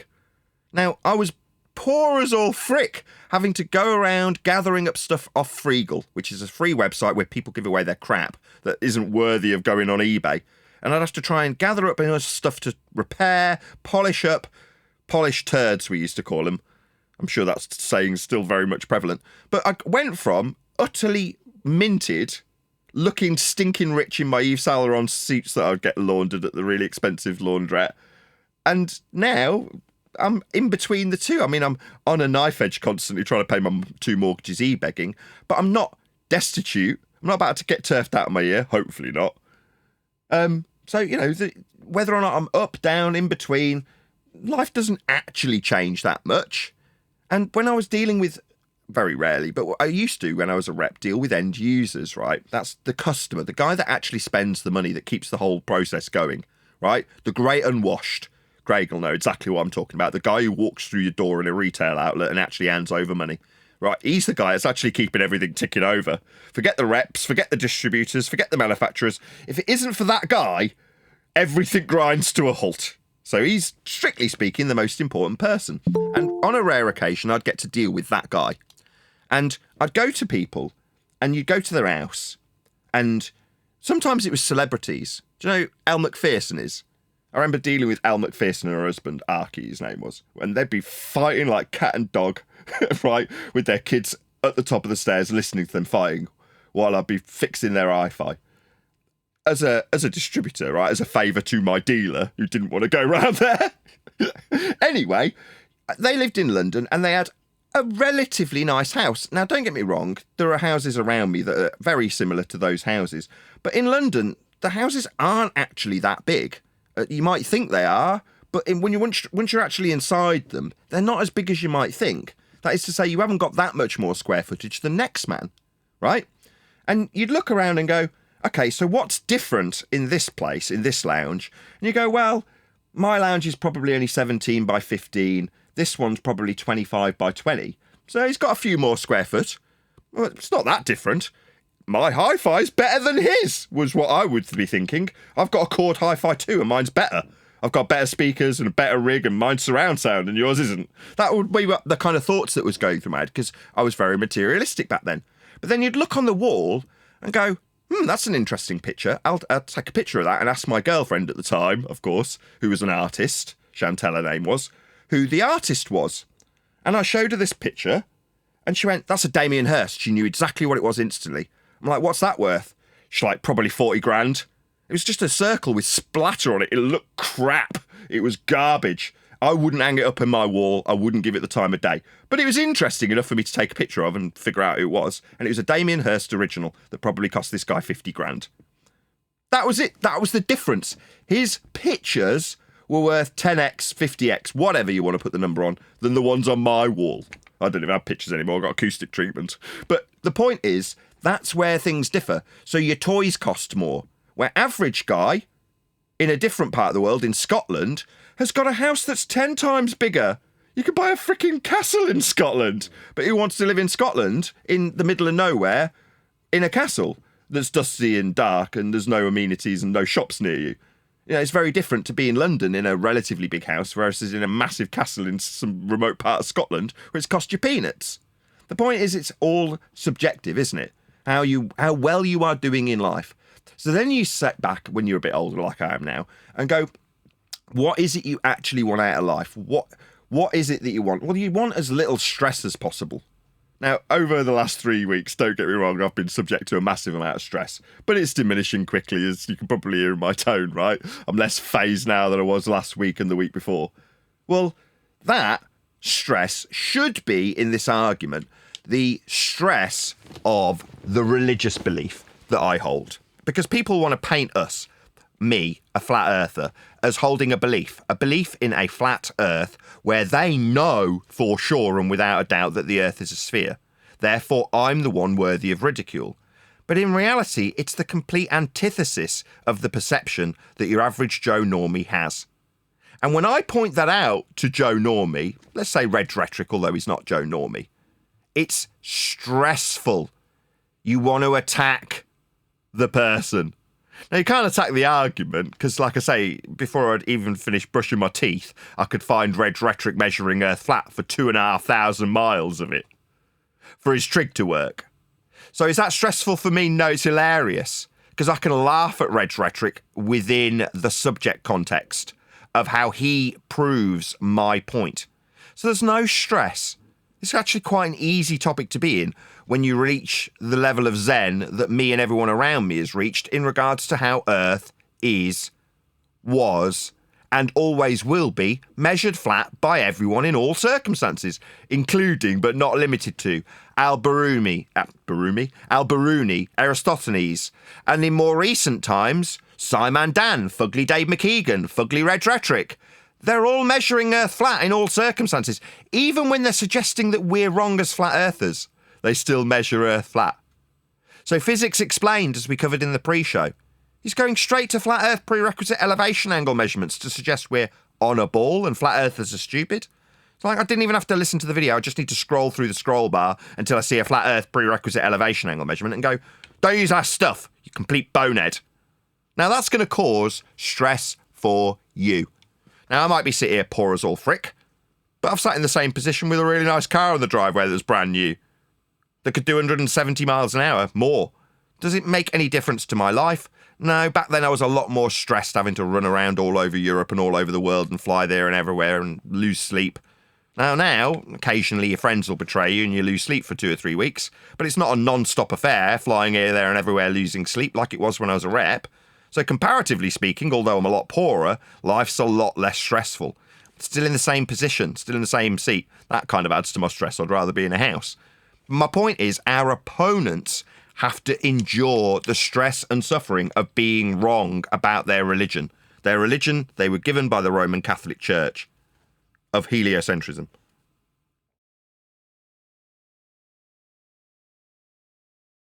Who feels the pinch here? Who feels the stress? Say again, sorry, Duncan. Sorry.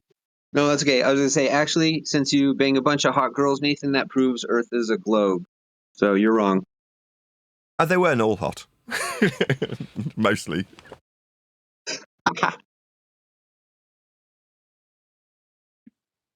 See, Sicilians don't need any toys. We only have one toy. You only have one toy? Yeah, Sicilians don't need toys. You kidding me? If I needed a toy, I'd feel like I'm not a man. But that's just my thinking. What was that sound for? Talking of toys. Okay. I mean, I don't want to make it too... I don't want to take it down that peg. I mean, Red Rhetoric's brought it onto that road, not me. And I'll explain myself with my head held high when it comes to people going through my videos and having a quick glimpse in my bedroom. Like, okay, fair enough. You know, you can have a pop of that, and I'll bring it up temporarily, hopefully without being too disgusting or too filthy. You know, it's just, yeah, I've got a sex life if I just bring it down a notch. But doesn't change how Earth is measured. Why pick that thing? Why not direct your audience to me to tell me how Earth isn't measured flat? Well, that's because you can't. Where's Red Rhetoric from? Is he American, right? I think he's in Los Angeles. Yeah, there you go. He's an American. A person from the UK would not even use that. He's an idiot. He's trying to shame you with the square American people. That's all he's trying to do. When all you're saying is, look, I have a healthy, intimate life with my wife. What do you expect? I have 2 children. Say again, Craig? Or was that accidental? Well, no, I was going to say something about Neil being racist about Americans. You got to be careful. You might get banned. Yeah, you can't tell me that they're all frigid. or square. I'm sure there's plenty of perverts. I mean, people with a healthy sex life. It's not perverted. What you choose to do. Let me take it to you. Let me just correct you, Neil. No. I absolutely, without question, am perverted. There's no two ways about it. I am utterly filthy.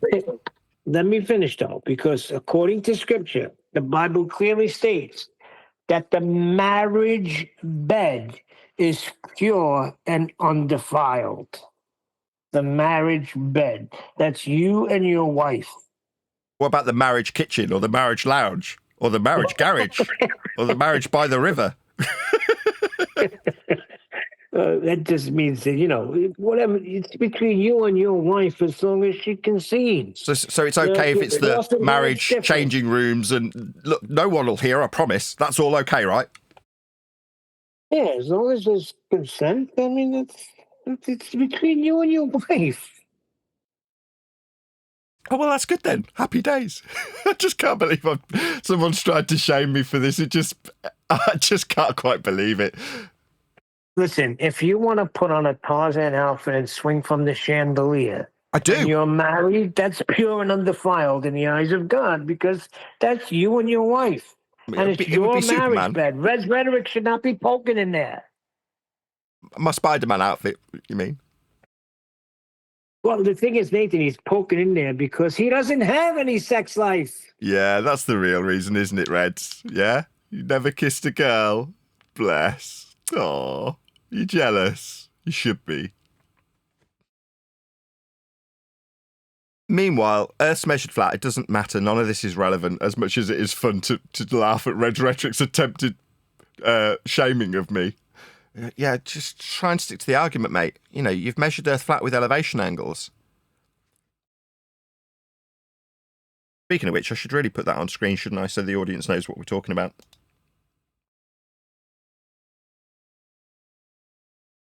Where is it? Is this it? Well, you might have people saying, if they just tuned in, you never know, there's always new listeners. They'll be like, what the heck is an elevation angle, Nathan? I'll define it in a second. Let's just play this video out. She will do this edge on with my location in Florida. She'll do what? She'll edge what? And I will do the same while being edge on with her location. Edge what? Sorry, I couldn't help it. In California. However, the first thing we need to do is sink to your knees and acknowledge how flat D is going to be when you measure Earth flat with a horizontal, linear distance measurement for your trig here. Red Rhetoric. I'm sorry about all the echo, Reds. I was literally having a dump while I was debunking you. Yeah, it was the first thing I did. Yeah, it was like before I'd even really fully woken up, I was debunking you. It was really easy. It took 25 seconds. Yeah, did it whilst I was on the toilet.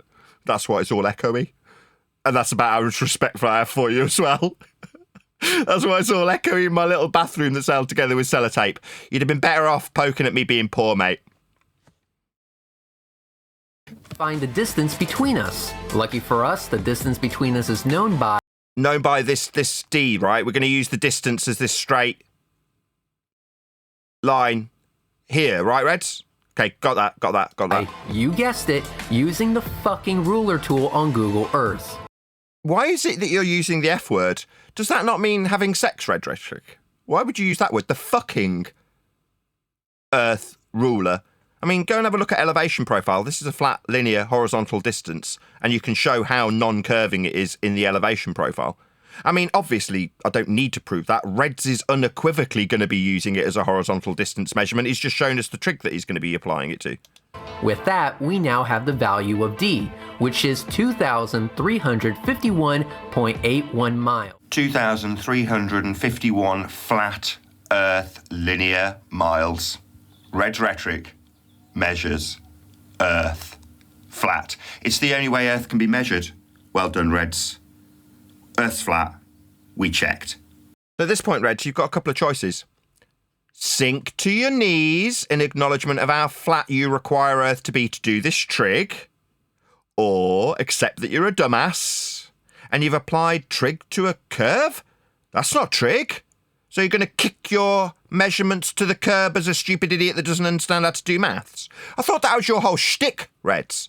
that you knew how to do maths. So given that we'll accept without question that Reds is oh so superior when it comes to mathematics and wouldn't have made a mistake, then he measured Earth flat for his trig, didn't he? Yes, because the only way Earth ever gets measured is flat, with linear distance in miles, 2,500 of them in this instance, right, Reds? Unless you want to go to that hard place where you're a dumbass and don't know how to do trig. What's that you do, and you do use flat Earth measurements? On your knees. Let me know how salty they are. Okay, Reds? That's it. Very short video. Can I give a little advice to those people that are going to be sending videos? If you're a baller, or you're one of these people that are against what we say about it being measured flat. She will do this edge on with my location in Florida. I couldn't resist. So before you send a video, make sure that it's not automatically in the first 30 seconds proven a flat Earth, please. Shout out to Chow Cat. It says, if you declare with your mouth Jesus is Lord and believe in your heart that God raised him from the dead, you will be saved. Praise be to Jesus. Thank you for the super chat. Actually, Neil, I'd like to say something to the contrary to that. I'm happy they show you the flat Earth prerequisite in the first 30 seconds. So that means I don't have to sit through 20 minutes of nonsense before we finally get there. Say that again. If we get to the flat Earth in the first 30 seconds, then we don't have to listen to 20 minutes of nonsense before we inevitably get to the flat Earth prerequisite. You're saying if in the video they talk about how Earth is measured flat immediately, then you don't have to deal with the rest of the stupid nonsense video where they're applying, I don't know, bendy lines to straight flat triangles or whatever it is they're doing. That's it. Yeah, that was that's Neil's the whole sentiment. point. Yeah, that's what Neil's... Yeah, go ahead, Neil. No, that's the point. We're going to stop it right there and not waste anybody's time. Yeah, my favourite's the back and forths. No offence to you if you're one of my commenters, right? And you're in there, you're fighting the good fight. You're in the wrangle dangle with one of my anti-flat Earth commenters, and you're going back and forth. And then I just come along and look down the list. It takes me 10 seconds to find where one of them's used a flat Earth measurement or said north. I'm like, north's flat. What are you doing? Don't use our stuff.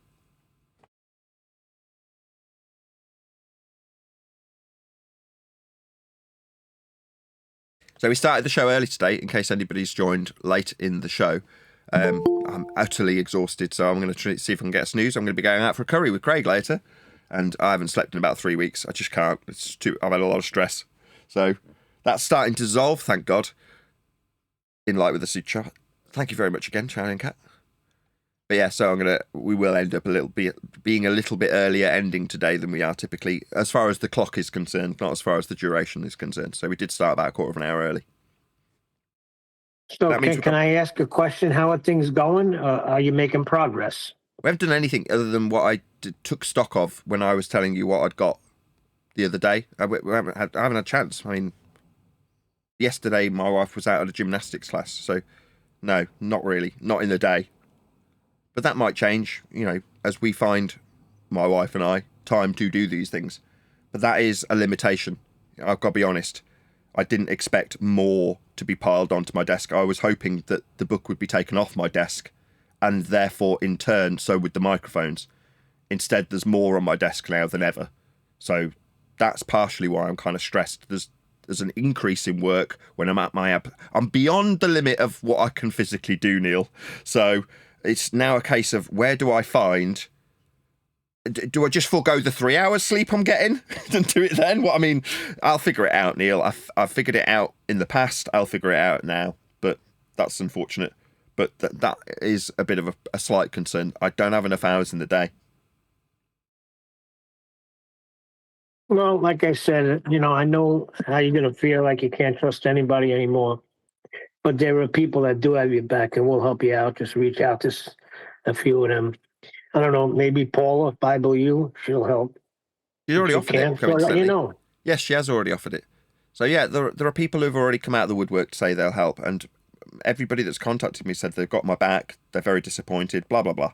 So, everybody's been very, very heartwarmingly kind to me. Now, am I deserving of that? I don't know. I mean, I'm a bit of a pervert, so maybe not. Make sure to ask the waiter to try your main meal first. So if it's poisoned, then he won't eat it. Who to eat it? The waiter at the curry house. No, the curry house like us.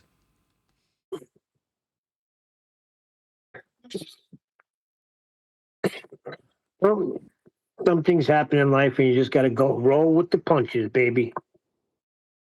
Yeah, Len summarised it the other day when he was like, oh, well, do you think you'll stay friends? And I'm like, well, what would you do? He's like, no, I wouldn't. I'm like, well, there you go. You've answered your own question, haven't you? And he echoed my sentiment. Once you get to a certain age, depending on what you're doing, you do get screwed over enough times to, number one, protect yourself against that happening again, which in this instance I had done more than I had expected I'd done. So I thought I'd done less than I actually had, without being too detailed. But you go, well, okay, so I've covered myself. Why? Well, because I've been screwed over plenty of times previously. And my dad, when he was alive, would describe it as a sting from a bee. If you're a beekeeper, the first sting you definitely remember. But once you're a beekeeper for a few years, you get a sting and it's almost inconsequential. The sting lessens every single time. Now, is the sting the same? Yeah. Yeah, it's still a sting. But how much you react to it lessens every single time. Okay, when you're stung by a bee, I get the analogy. I totally get it. You become immune to it. Basically, we don't even feel it anymore. You do. But you're never immune to it. That's why my dad's analogy was excellent, because you're never immune to the pain of a sting, are you? No, you just get used to it. You know what it is. Exactly. You just get used to it. But here's the thing. Now, a bee is one thing, right? But if something else comes, like a wasp, and stings you, then it's a different sort of pain. Like when a stranger stings you, fine. But when someone close to you stings you, come on, that's a different type of pain. Well, for me, it's always been someone close to me. Whenever I've been stung, it's always been that scenario, actually, Neil. So it's always been the person closest. Weird, eh? Maybe that's not the way for everyone, but no. I mean, maybe the people around us, because we've got opponents, think that they're stinging me. They're not stings. They might think they are. No, they're not. They would hope. Like Red Rhetoric, he thinks he's having a little pop. That he thinks that's a sting. You delusional idiot. There's no way you could tell me that a German sting is the same as this thing that you're facing now. And to answer that question to whoever it was that asked you, can you remain friends? I don't know about you, but once you cross me, I have no use for you because I cannot trust you. How can I remain friends with someone? I'll keep you close, because you're supposed to keep your enemies closer so you know everything they're doing, but you are no longer my friend. You crossed me. Friends don't do that to friends, so I don't even understand the question. People want things to be as they were, that's all, Neil. You were the same initially, weren't you? You couldn't believe it. You want things to remain. You said you wanted to wake up and it all not be true. Yeah, I was hoping it wasn't. I was hoping it was some sort of ploy that, to sell books or something. I don't know, because it was so shocking to me. But then when people, bunkered down and try to declare they're righteous, how can I even trust someone like that? I can't. Just get out of my life. Don't want nothing to do with you. End of story. Yeah, well, you say, well, Jaron was no different. How is Jaron any different? Jaron and I were reasonably close. I mean, don't get me wrong.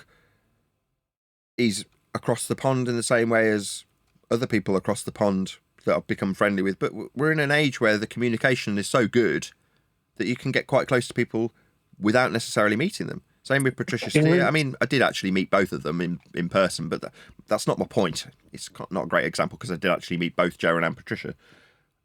Dave Weiss, there you go. I've never actually pressed the flesh with Dave Weiss, but I spent hours and hours and hours and hours with him talking about this subject on Skype or whatever it was.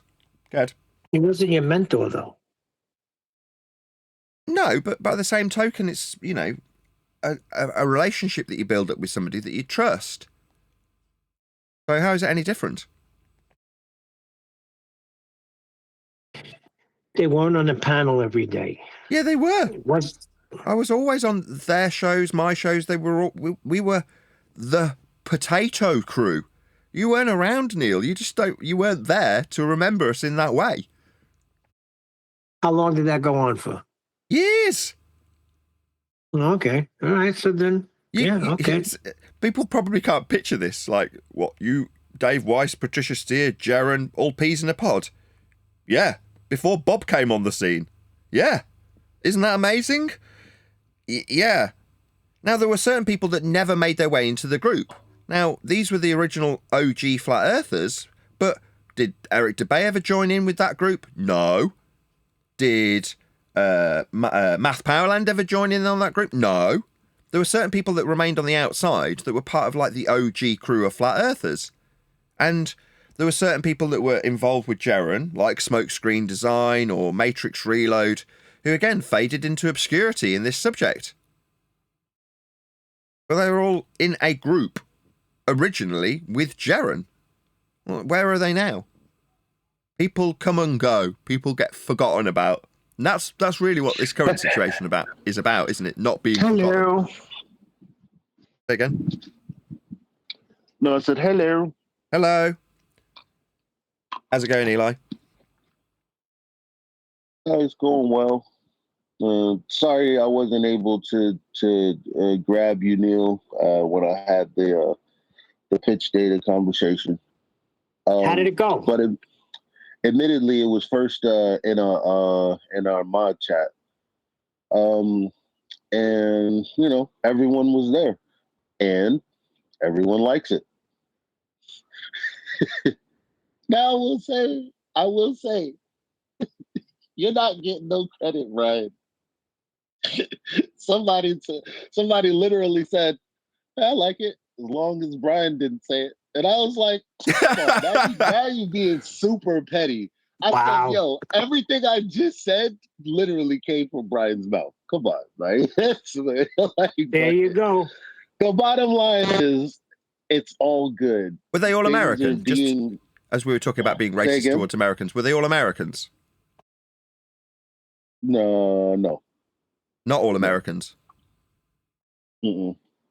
Okay. You don't even have to tell me who's the one that said that. There's no need to name and shame. He could have been joking anyway. But regardless, his whole thing is so also like what 24/7 was doing yesterday with the list that we also went over. They were critiquing which arguments were strong and which arguments weren't based on how flat earthers have argued it. Right? So they kind of did the same thing we did. So they went over how statements of fact were argued, did they?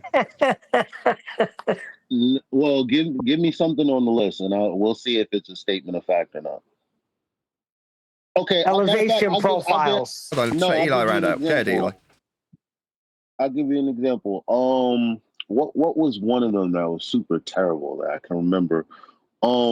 Elevation profiles. No, as you go higher, the air pressure gets less. That was on the list. Oh, you must have had a different list. No, well, I'm talking about the same list they was talking about, and they was like, well, what was the problem with us scrutinizing it? I was like, I don't know. That's what we were doing. That's an excellent flat Earth proof, though. So as you get higher, perpendicular to a plane of reference measured in altitude, the air pressure gets less as it dissipates away from the ground in an upward vector. There's at least two flat Earth prerequisites in those statements, isn't there? There is. See, and that's why you're necessary. Because I don't think that's something that's cognitively easy to accept because it's so simple. Like I was sitting here, matter of fact, I'm going on too many tangents. Bottom line is they like it. Now, secondary point, I also talked to them about you and the conversation we had. And I even gave your example of Godfrey to let them know that you understood. Terms of service. You know, everyone else's. Yeah. And you're welcome back. Actually, you, like I told you weeks ago, you were never permanently banned. There was a time frame on that ban. Oh, fair enough. So is there like you could have came back, but regardless, they do want to see some changes. Like, for example, if you're going to come into 24/7, it's going to be just you. And I find that reasonable because remember, one time you literally had to leave because you couldn't mute somebody in here. So everybody needs to just, if they're going to be a part of it, you still record, do what you do or whatever, but you're a regular like everyone else has to be. There's no what you're saying is superstar status. I have to send the panel to the Discord server so that they're all in there under the moderation of that Discord server, rather than me having my panel come through my line so that everyone in the Discord server is going, why have you got 3 different voices? Yeah, you can go yourself. I ain't going there with that. Yeah. But there was a... Well, just, Neil, just fill the audience in a second, Eli. We need more of... I just want to fill the audience in on the conversation we had yesterday. So there was a perception from me that I'd been banned for being, quote, racist because I'd used the N-word. Now, we'll use that terminology because it's been discussed heavily off air. It might have been on the recording for the pre-show, the after show, I can't remember. Regardless, there's a general understanding that, I don't know if it's left-wing or right-wing that would use this in this way, but there's certain people that will say, simply by using the N-word, soft A or hard R, hope I've got the terminology right, regardless, there's a group of individuals that will say, simply by using that word, you can be labelled a racist. No amount of contextualisation on my part to say, no, it's been played in from a clip, somebody's playing a soundbite from a soundboard, and to diffuse the use of the word, in diffusion of the word, I've used the word. And it's a bit like when in Life of Brian, you've got somebody who's getting stoned, that is, stones thrown at them to kill them. And the reason they're being stoned is because, and this is in the words of the character, all I did was say to my wife, that piece of halibut was good enough for Jehovah. And then when he says it, the person who's running the stoning says, he said it again! And then they all start stoning him. But he hasn't blown the whistle to start the stoning, so he stops them. No, nobody's to stone anybody, and I want to make this absolutely clear, even if they do say Jehovah, and then they all stone the person that's contextualising the rules around the stoning and the legitimacy of saying the word Jehovah, which is banned. Now, in this case, it's just the case that unless you are black, you cannot say the N-word. That's the social agreement. Not me. I am not scared of words, and I want as many as possible, and I want to use them. All of them. But that socially, and I have to accept this as much as it annoys me greatly, isn't tolerable. You aren't allowed to use that. Only that group can use that word. Well, doesn't that segregate them into a group? Isn't that kind of racist? Yes, it is. But that's the irony of it. Same goes with using the F word. F-A, I won't do the rest. If you're a homosexual, you can use that word, but if you're not, you can't. Well, isn't that separating them into a group and giving them specific words that only they can use? That's segregation in a term using language. To me, that's so much more egregious. But there we go. That's the society we live in. And if I'm in someone else's rules that applies the general social construct rules of language to a group, I have to abide by them. And if I'm in that group, I will abide by them. Here, I will say nigger and nigga, however you're supposed to say it, contextually when it's appropriate to use that word. It doesn't scare me. What does scare me is people who say that word because they are racist. That is to say, they dislike black people and use that word in a derogatory way. Now, me, I am not in any way racist.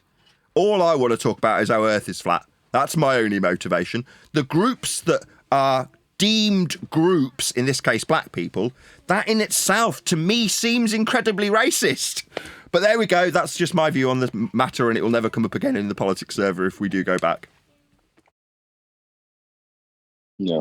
But the more times you do give examples of the exact word, are the more bullets that nefarious globers can cast a bad light on, for example, your book. I would suggest, as much as you like freedom of speech, if you want to be a businessman, freedom of speech can't matter more than that. Sorry. Yeah, I get that. Sometimes you have to sacrifice your own, I don't think morals are the right word, just linguistic use. I don't know how to term this. Freedom of language is probably the words that you should use, but it's like, I don't know. Societally, like you say, if I want to be a businessman, you've got to understand that the society that I'm appealing to, they have had rules set for them, and I think the rules are stupid, but that doesn't change the rules that society want to abide by. Now, for me, even though I see the rules as even more racist, that doesn't matter either. Those are the rules that people have agreed upon. Or not agreed upon, had foisted upon them and accepted. Yeah, it's frustrating for sure. Very frustrating. Just the way it is. You got to sacrifice your own standards just to appease other people. Great. So, that being the case, everyone, like I will say this. Everyone is excited about you. Because they're like, oh, Nathan actually is reasonable. We actually can talk to him and, whatever. And the arguments he has, it's not like, they aren't good. Then the second question comes is, well, is the other guy still allowed? They don't feel the same way about that guy. So this is because he's a positive to me. thieving, rotten bastard now. His fruits show what he is. He's a thieving scumbag in plain English. Right, let's not speak ill of other people who've offered plenty to this subject arena, okay? I stopped people doing it for Dave Weiss. Only I can do that. I don't care. Right for me to I'll stop doing it, but that doesn't change the way how I feel. I'll stop saying it, but that ain't gonna change how I feel. You should be rowing, Neil. You should be what? Rowing the boat. On my way to Missouri. Yeah, I should be rowing. Yeah. Well, I live in Alabama. It's very easy to get to. Yeah. So, yeah. We have a long road to reaching out to new people, getting into new people's faces, and them getting familiar with our faces and stuff like that. I'm excited. One thing that's just one second, Neil.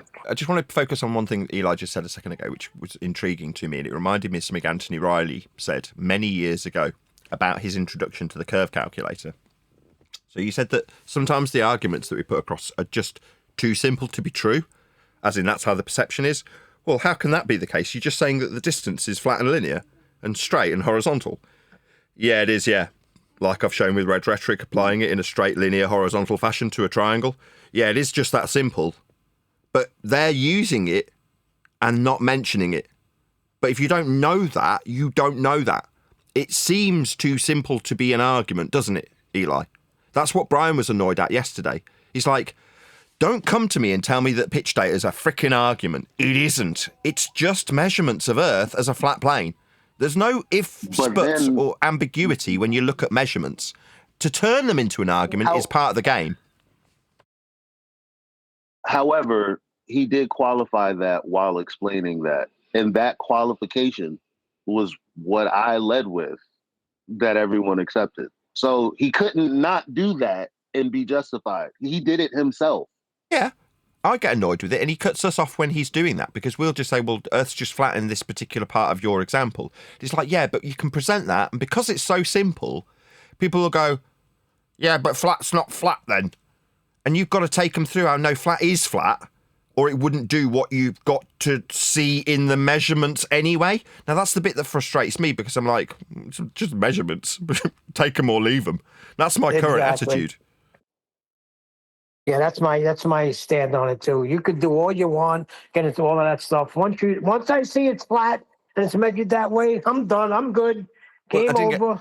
I didn't get to the end of my example. So Anthony Riley came to me before I'd ever seen Earth curve calculations and went, we're supposed to be arguing about how Earth isn't or is a ball by way of use of this calculator. I'm like, what calculator? He's like, the Earth curve calculator. I'm like, what's that? And he showed it me. I'm like, where have you got this from? He went, well, a baller showed it me and told me that that's how I'm supposed to be arguing. I'm like, really? He went, yeah, that's how this debate's supposed to go. We're supposed to argue within the context of this calculation, and that's how we argue for Earth being flat, by showing that there's too much or too little Earth curve in the way of whatever thing we're looking at in the distance. And that's how we calculate how much we should or shouldn't see of this item in the distance. We put it through this calculator. That's how we argue. Now go back and look at the Isle of Man debates. That's exactly how we argued. Because we were stupid and were told that that's how we should argue. Now, if somebody had come along instead of the person that approached Anthony, I don't know who it was, and said, seeing this Earth curve calculator, let's have a little look at the values we punch into it. Distance. It's flat and horizontal, so Earth's going to be measured flat when we start asserting that there's a distance to a geometric horizon. The distance itself is measured flat. But if you can just ignore that, we can have an argument about how much or little Earth curve gets in the way after measuring Earth flat. Now, if that had been the case 10 years ago, we wouldn't be sat here, would we? The whole world would know Earth's flat, because that's how it's measured, like on screen in all these diagrams that don't reach anybody. There's only 71 people watching. Back when we were arguing about the Isle of Man for endless hours, with Rumpus talking over everybody and it completely inaudible, what's on screen? Curve calculator, with its straight horizontal distance measurements and altitude off sea level, that's used for 2 points that are both corresponding to the same plane of reference. Earth was flat the whole time and we just never noticed, because we were told, don't look at this hand, look at this hand. Don't look at the hand that holds the flat Earth measurements in it and has to go into the calculator. Focus on the distance to the geometric horizon at 1.22 times the square root of the observer's height off a flat Earth. Just don't mention that it's a height off a flat Earth. Don't mention it's a horizontal distance. Don't mention that you can't bend the surface level because it has to be parallel with eye level for the dip angle. Don't mention any of that flat Earth prerequisite that we'll need to suggest we're on a ball. Argue about how far we should see. People think it's more complicated than it is. They're given a maths to make it seem more complicated. Then it's cognitively expensive.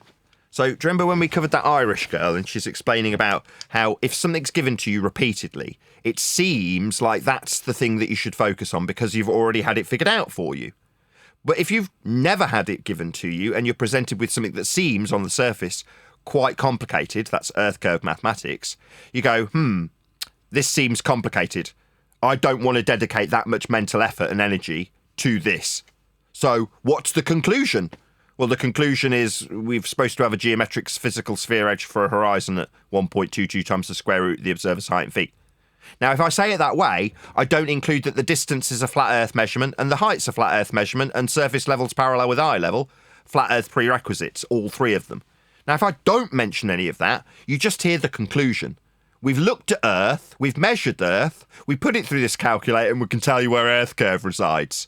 So you just hear the last bit, where Earth curve resides. At the end of a flat plane that you measured flat with the distance and your height above it, and sea level and surface level and eye level, you don't hear the eye level bit, you don't hear the surface level bit, you don't hear the sea level bit, you don't see the horizontal distance measurement. Even when you drag out a line on Google Earth, you don't pay attention to any of it. You just know that the title says Earth curve maths. Cognitively cheap to process, so that's what people do. It's complicated. What's the conclusion?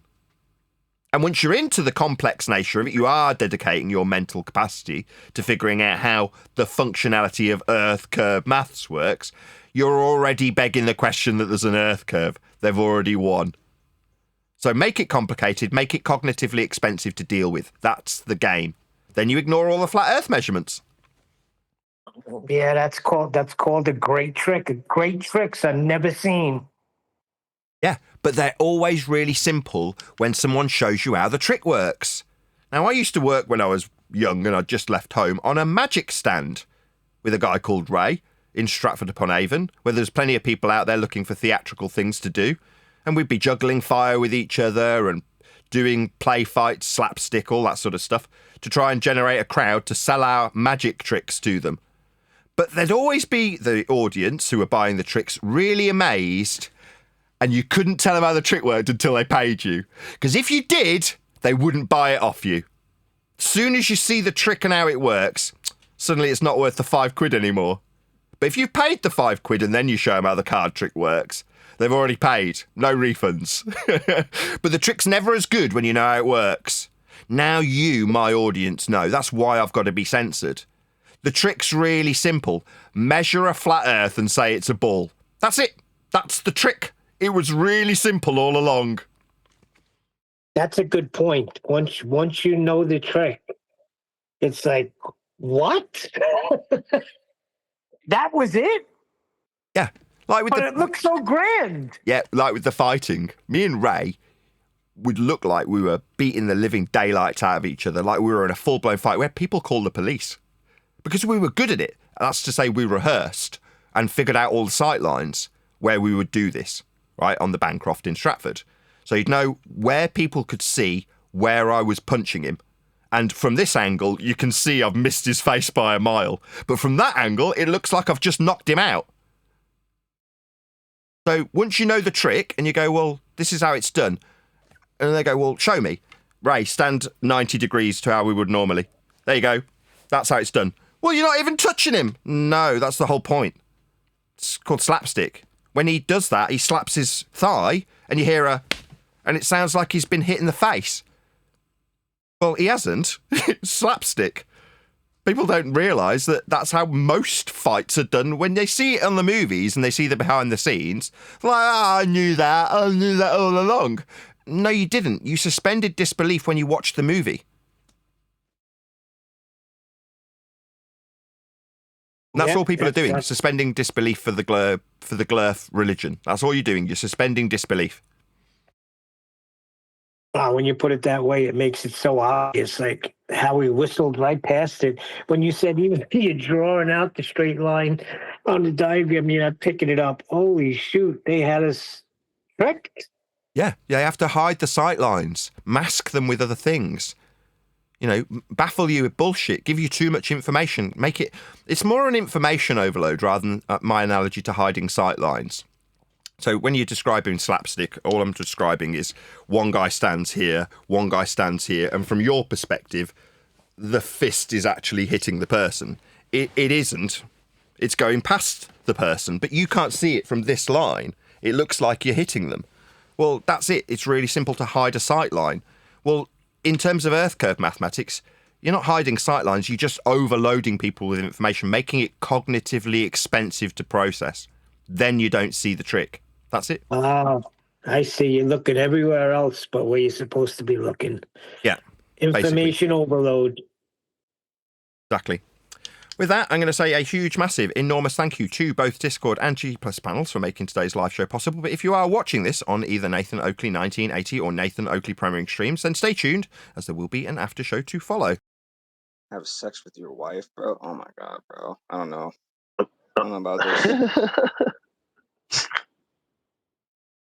America's very sanitized, man. Language, anyway.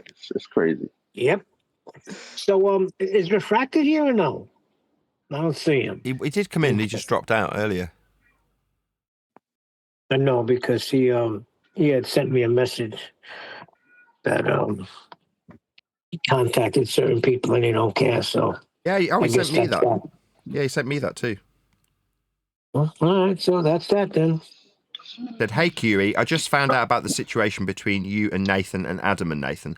I understand why and what you are doing, and I understand Nathan's point of view on the situation. So, as a friend, I would offer you some advice. You may not like it, and I wouldn't expect you to take it well, but I have to say it.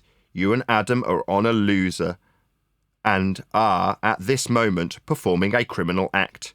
You guys have contributed so much to someone else's book that you believe it's your book.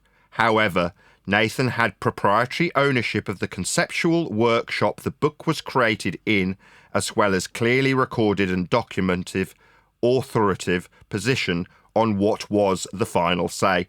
I respect you and always will, so I beg you to step back and look at your actions. Check all legal cases and you will find, without doubt or exception, what you are demanding is absolutely out of the question. Sorry, I can't back you in this endeavour.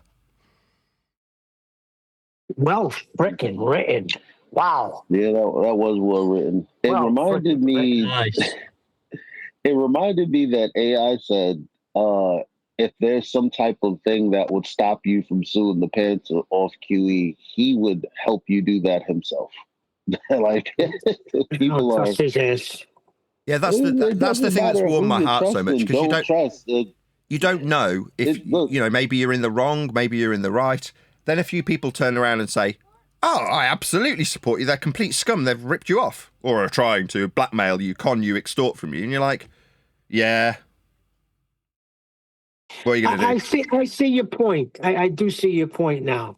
Like, you can have an issue with somebody, a certain thing, maybe about language, but when he finds out that people are being scum to you, they're like, you know what? That's not right. I got your back here. Yep. Hey, Brian. Hey, everyone. Did you hear what Red Rhetoric did? Just to change the subject back to flat Earth, so we're not harping on about I books. thought you were going to say, did you hear what Eli came in with? Eli, okay, well, Brian. let's take you to that first. We'll get to you. Eli backed you up, right? This is genius. You'll like this, Brian. He went in and spoke to AI and the crowd, let's just call them, and basically paraphrased everything you went through yesterday on the after show, right? But he didn't say, this has all come from Brian. He just went through it and had them all nodding along. And then they went, well, I'm really grateful for this information. It's wonderful. And good job it didn't come from Brian. And then he pointed out the origin of it all. I heard it on the show, and yeah, thanks to Eli. But they knew where it was coming from, I'm sure, because they know Eli's going to bring it up with me if there's an issue that people have with the pitch data thing. So that's what I expected, because it's like, at the end of the day, if they're on the flat Earth side, that can't be denied, and that's only one of 4 calculations that I gave Eli, and so. There's no way around it. And that is the descent and the takeoff are all part of the pitch data as well. So I'm not surprised that they like it. Good to hear. It's because it's excellent. Don't downplay that. The reason they like it is because it's freaking excellent. The highest of standards we have is that black box data. I stand by that and probably always will. There may be, unlikely, something that comes along that's better. But that is the gold standard. It's as high as it gets in terms of quality and measurements and indisputable data and fact. So just gold standard. That's how I feel. Like, as soon as, and I admittedly, I told them as well. I said, let me tell you why I didn't catch this. Because when Brian was talking about pitch data, I'm going to be honest. I was like, blah, blah, blah, blah, pitch, blah, blah, blah, blah, blah, blah, blah, blah, pitch, yada, yada, yada, ascension and descension. I like that. And then I ran off to, Google the heck out of just flight ascension and descension and takeoff and landing a plane in an airport. And I've separated those two things in my mind somehow all this time. when Brian yesterday was like, what the heck? Well, first of all, and then he began with the ascension and descension in the data, I was like, oh crap, you're right. So what are they going to say? When they reach cruising altitude, somehow that horizontal distance line, whatever on the graph, is somehow orientally changing along that distance, but that measurement is not in there. However, they can still argue it. How? When the very first thing we did was use trigonometry. So, I love it. You're missing it, man. You're missing it because it's so devastating and the best, not even argument, proof to date. That's why they're upset that it came from Brian. Look, but words like that, Neil, are gonna help us stay separate when I'm clearly trying to marry everything up. You do realize that I need Nathan to be able to enter spaces that people will accept him in, and you are a part of his crew.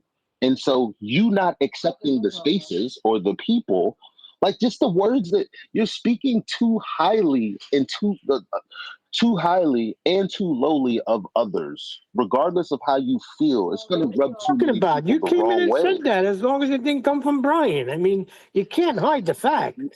Yeah, but I also, I mean, yeah, it's petty, but there's also a light jokingness about it as well. And the moving on to say, well, the overall point is this stuff is pretty good. I like the way you laid it out. Maybe we can do this and this to make it even more strong. I see what But the you're bottom doing. line is, if you come in and Let you Eli go, finish. yeah, but screw them. It's how's that going to help Nathan? I never said screw them. I just said the reason why is because it's coming from Brian. That's always been the thing. What's the problem? Yeah, well, that's an ownership issue. I'll just get to you in a second, Brian. So people want to have it as an argument that they can ascribe to someone else if they lose. That is an issue where people don't like taking ownership because it is, again, cognitively expensive to understand this. Now, I'll take ownership of the fact that when it comes to arguing outside the box of, well, it's just measurements of Earth that's flat, Brian's very quick to point out, yeah, but when they come back at you with X, Y, and Z, you need to respond to that with something coherent. Otherwise, people just won't believe you about the flat Earth obvious measurements. That's a way of saying they want to ascribe it to the person that's told them. In other words, they don't want to take ownership of it until they're cognitively completely clear about how to argue it. Well, not liking Brian means I don't want to just blame it on Brian when I fail because I don't like the guy. I don't want to credit Brian if I succeed because I don't like the guy. Now, I'm not saying this is true for just Brian. Anyway, it's people not taking responsibility and saying, I'll invest my cognition into understanding this so I can take ownership of it. Then who cares where it came from? Another example would be QE's scientific method. No, you haven't dedicated the time to understand how it works, therefore you want to either blame or praise depending on whether or not you like or dislike a person. No, take ownership of the argument. Go ahead, Brian. Yeah, that's basically what I was going to say. You don't have to mention my name at all. This is just to destroy ballers with. My name doesn't need to be mentioned. Oh, I mean, Eli, what the story is. Anyone else, Jen knows, but it doesn't matter really. Whatever, It's funny y'all say that because you see that's the part I hate. Like we often talk like there's so much division. Sorry, Same thing. division. However, they literally made the same point y'all just made. Why? Like it doesn't like stop labeling it as Brian's pitch data or whoever's argument and this, that, and the third. Just present it and own it.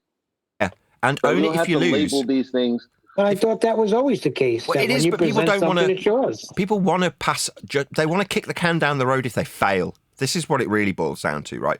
If you win, then all praise be to you because you've done a good job, right? No, I won that argument because I knew the argument.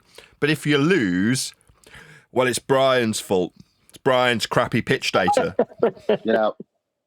Yeah, that's the problem with presenting the argument. You have to be able to present it and proof it to the public yourself, because if someone takes it and they can't do that, they just turn around. If they can't do it or they don't put in the effort to learn how to do it, then they just turn around. And that's stupid. That's stupid Brian's logic argument. You know what I mean? So you end up being the bad guy when if they just put a little bit of effort in, you would be the good guy kind of thing. But the person doesn't matter. Look, plenty of people don't like QE. Does that mean that the black swan is not relevant? Oh. You know what I mean? It doesn't matter. You know, who someone is. What they say, if it's true, it's true. End of story. I agree. If it's measured flat, it's measured flat.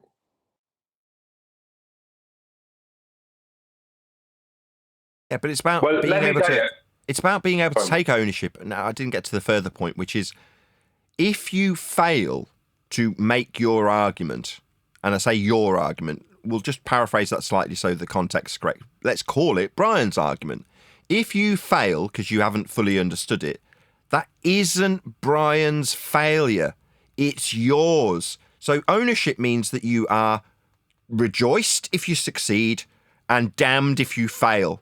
It's ownership in both regards. And it's the latter that leads people to go, well, I need to assess this on whether or not I judge the person and character of the person who's passed the information to me as good or bad.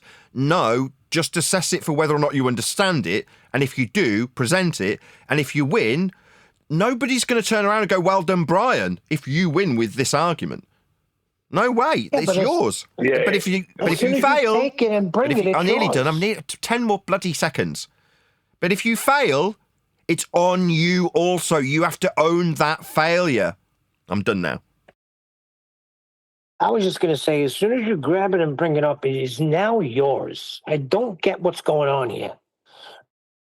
Yeah, but see, what it is that if you can make it succeed, people will pat you on the back and you won't have to mention anything about Brian's logic or QE or Nathan or anyone else or Adam, right, etc., etc., etc. But if you fail, that's exactly who you're going to point at. So you only want to point at the person that the argument came from when you fail to use it. You have to do it. Well, I disagree. This is the problem, Neil. You keep on. Maybe you give people that are not the panel too much credit because everyone else who is not the panel, they don't even. I didn't even have the graph. Okay, like so. Let's start with me. I didn't even freaking have the graph. Okay. So, I don't know what you're talking about when you said that. I get it I'm totally. talking about taking the ownership of the. If you come with an argument, it's yours. That's all I'm What you're saying. saying is, if you understand the principles behind the argument, you don't need the graph. Now, I got caught with my pants down once with this, so I'm glad Eli said this, because I didn't have the graph either. And someone came in and said, what's the line along the bottom? I'm like, shit, I don't actually know. It's time. It's actually time, but I didn't know that at the time because I didn't have the graph in my possession. I just knew the argument. Enough to win. I still won. But after the fact, Brian's like, you know, he didn't shame me too badly, but enough for me to know, yeah, you really need to get a grip. You know what I mean?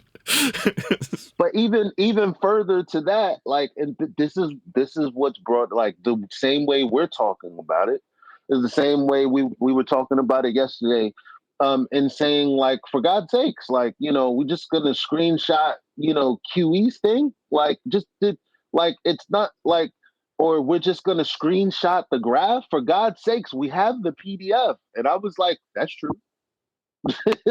Like that's a fair critique. If I could just say though, 2 points concerning flights, and you know, you pick the flight data and all that. It wasn't the flight data that caused. I was dealing with about, I think it was about 6 pilots. 5 of them were commercial. 1 of them was private, and the private one was bottom of that, right? I was dealing with them online, and I didn't have the flight data or any of that at the time because I couldn't get it. And of course, the likes of Wolfie and them, Trevor Austin, that won't get it for me. They'll tell me, oh, you need thousands and thousands to buy that, you know, this kind of stuff.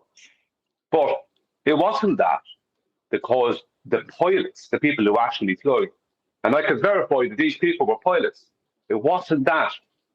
Right, because that wasn't there then. That caused them to have to move off my channel.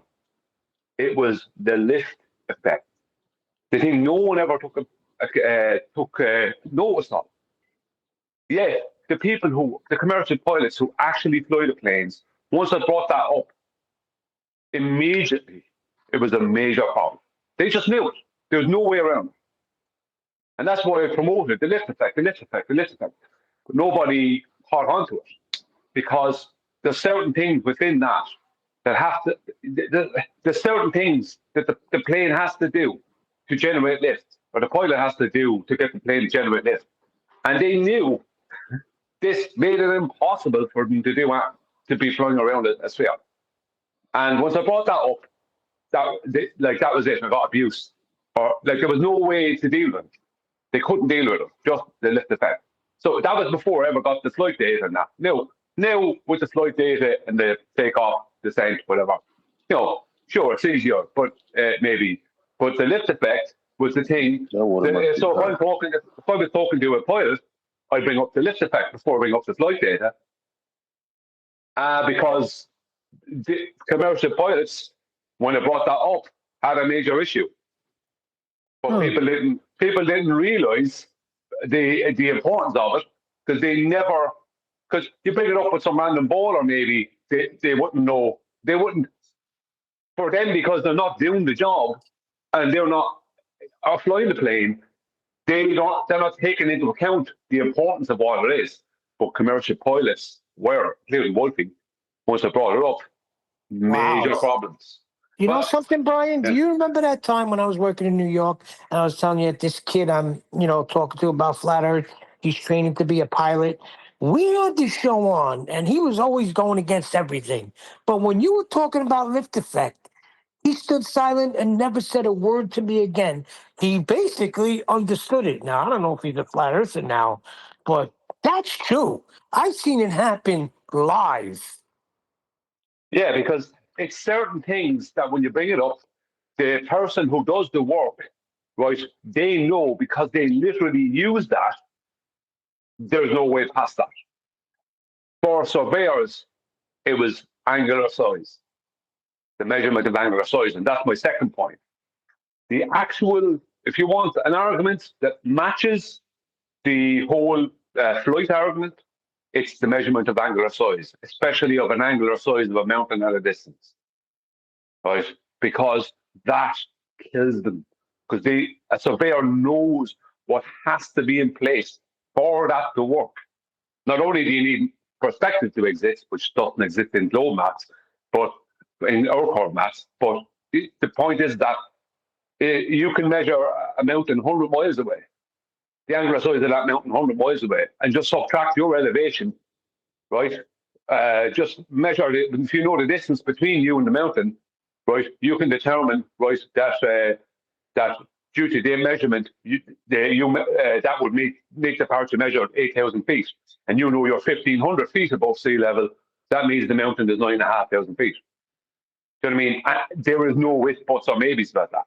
That is every bit as devastating. So if you're looking for another parallel, it's that. That is a parallel to the flight armament.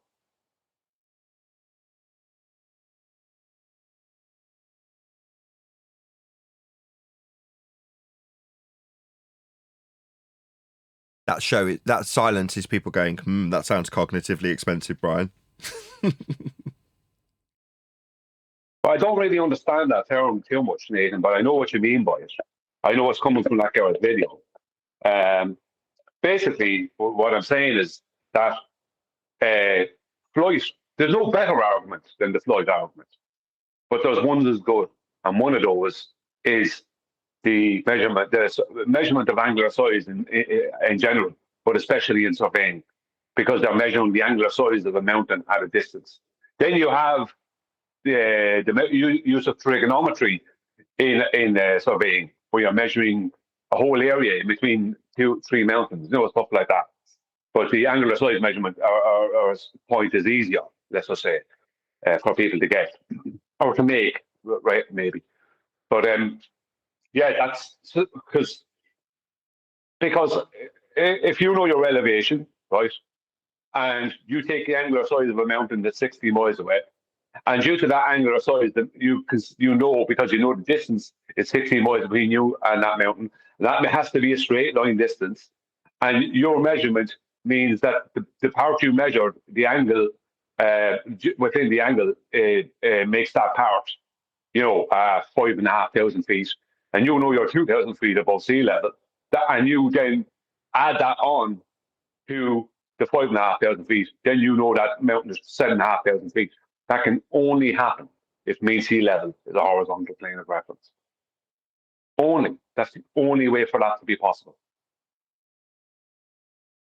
So there's no way around it. When I brought that up in 2016, not exactly that, just the perspective in general with Jesse Kozlowski, he spent 4 days. 4 days. This is 2016 now. So I was like, there was a lot of stuff I didn't know then, but I understood certain things, and I wasn't allowing myself to be gaslit. He must have sent me 40 links a day for 4 days. Must have got close on 200 links off him for this, that, and everything. And after 4 days, he admitted that in something he was thrown out there at the time, he admitted that he hadn't taken perspective into account. 4 days it took him to do it. You know, and it just wouldn't let up. Can I get into conspiracy lane? What? Someone out there, somewhere, is hearing the provision and the precision of what we're going through, and they're saying to their agents who may be out there, you need to stop that at all costs. I don't care how you do it. Yeah, censor the crap out of me. I agree. But that's what we were saying in the beginning of the show, Brian. It all started with they took perspective and they made an earth curve. Like, okay, they're off of the feast of nonsense. They're back on point. Someone stop them.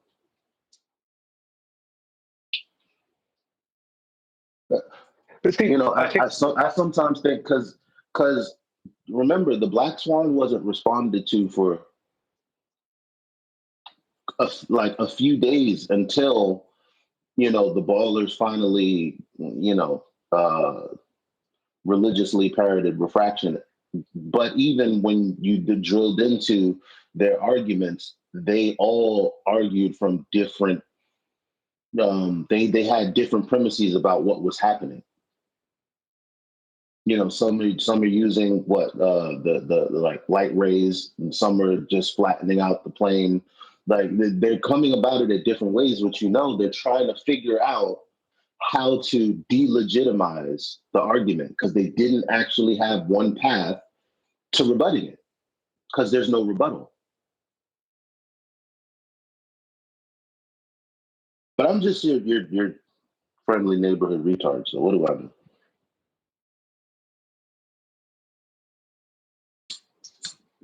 Everybody knows that I'm the least intellectual type. What's with the self-deprecation all of a sudden? I mean, yesterday it was contextualized, but today there's no need, right? Well, it's the same. And until I see him, I'm going to be angry. What do you mean that's how you felt? Is that how you really feel? Why? Have I really demonstrated to be a retard? Put a numpty clip out there, bro. Do it. I've never seen you that way, Eli. I've always seen you as a highly intelligent individual. Well, thank you, Neil. Retarded means held back. That's what it means. Held back. We think you're held back? No. Who was saying that? Yeah, Eli. Quantum Eraser was telling him he's a retard. He says everyone is a retard. You can't say that's the truth. That's everybody. I won't take that out. The funny time is when he said the refracted curvature about his IQ. Well, I did because I know for a fact he would never call Nathan retarded. So he is basing it off of something. That'll change. Guarantee you that. Well, for you, it'd probably be more like you should know better. I taught you better. But it won't be you're a retard. Well, let's see. We will soon find out. I'm pretty sure he's called I you won't a care. retard I've unsubscribed, so I don't care. I'm pretty sure he's called you a retard in the past, Nathan. And he's called Adam a retard. Yeah. So it's happened. Yes, he has, thinking about it. So you're not exceptional in that regard. It's just you've taken it very personally. You retard. Yeah, Eli. How many times has he told you to shut up? Okay, fine. That's just the charm. I don't care at all about all that stuff. That's just like if it's someone else, then you know it's a straight insult. It's an outright insult when it comes from someone else. It depends on the person. But from him, I just start laughing. Do you know what I mean? And the problem is that if he's calling you a retard, he can normally back it up in some way. Do you know what I mean? That's the problem, boys. So most of the time when he's called me a retard, he's been able to back it up. Yeah, again, it means... So I can't argue it. It means held back mentally. So if you're dealing with something complex and you fail to comprehend something, that's an accurate description of your cognition to say you are held back. Because that's literally what's happening if you don't understand something in the moment. You are mentally held back. So don't take it too personally. Yeah, it never means it permanently. It's just in that, most of the time it's just with some of the ballers he does. But most of the time with any of us, normally it's just at that particular time or in general, but not all the time. You know what I mean? But that's just the way he is. Do you know what I mean? He's an asshole. Do you know what I mean? But that's his charm. Well, somebody calls your name. It depends on how secure you are and who you are. It's going to bother you if you're an insecure person. Another point I brought up, I don't know if we want to harp on this today. I will just say, QE, like, there's nothing wrong with your legacy. If you put out a book called The Numpty Files, we would buy it. I asked. People said they'd buy it. Dude, put in some work, man. You already put in enough.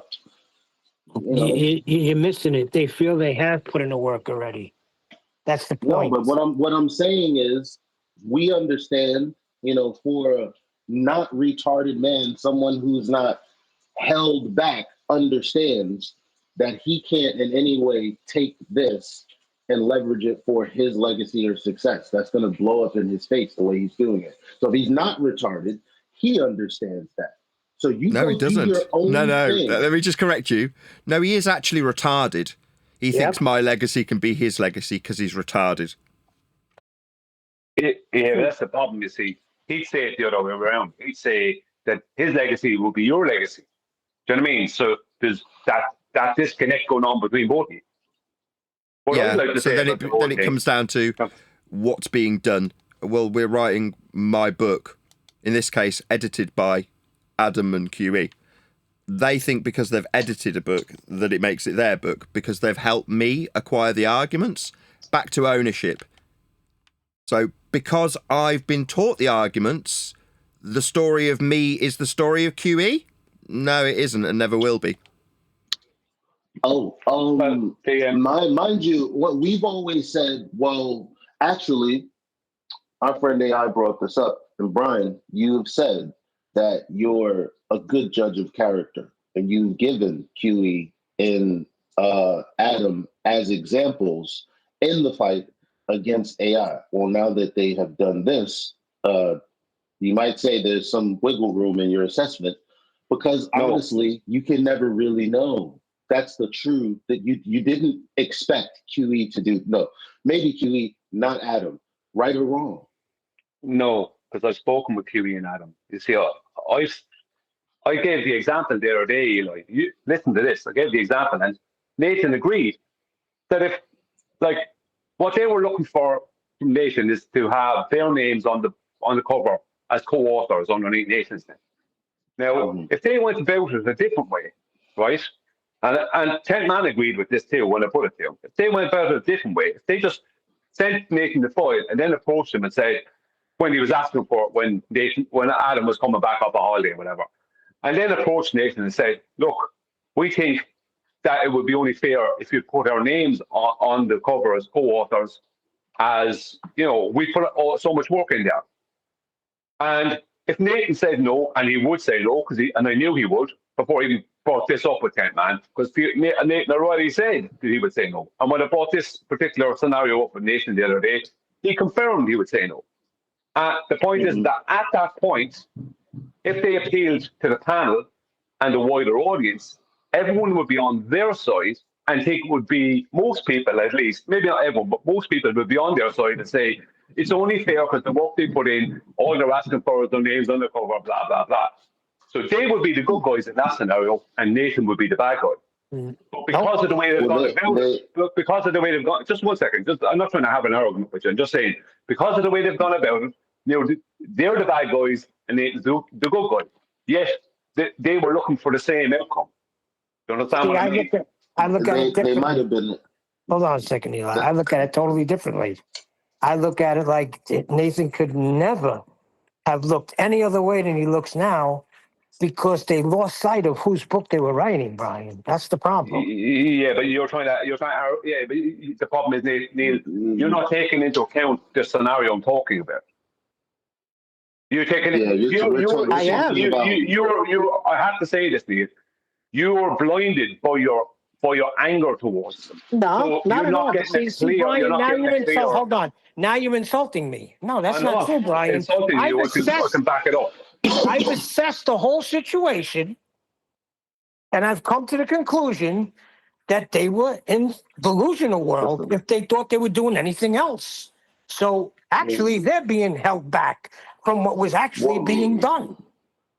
Well, the argument is going to be predicated on the speculation of how people would feel. So we got to understand both of you guys just have an opinion. So there's no need to get into an argument like you guys said. Like, I see Brian's point, and the sheer fact that people could just choose to hate FED, whatever would have been the best outcome for them to hate, they would have chosen. So if they saw a glimmer that, perhaps I could be on, QE and this guy's side, because after all, look at all the work they put in. How much work did you really do, Nathan? Like, isn't that QE's argument? Isn't that 10 years? Brian said, blah, blah, blah, blah, blah.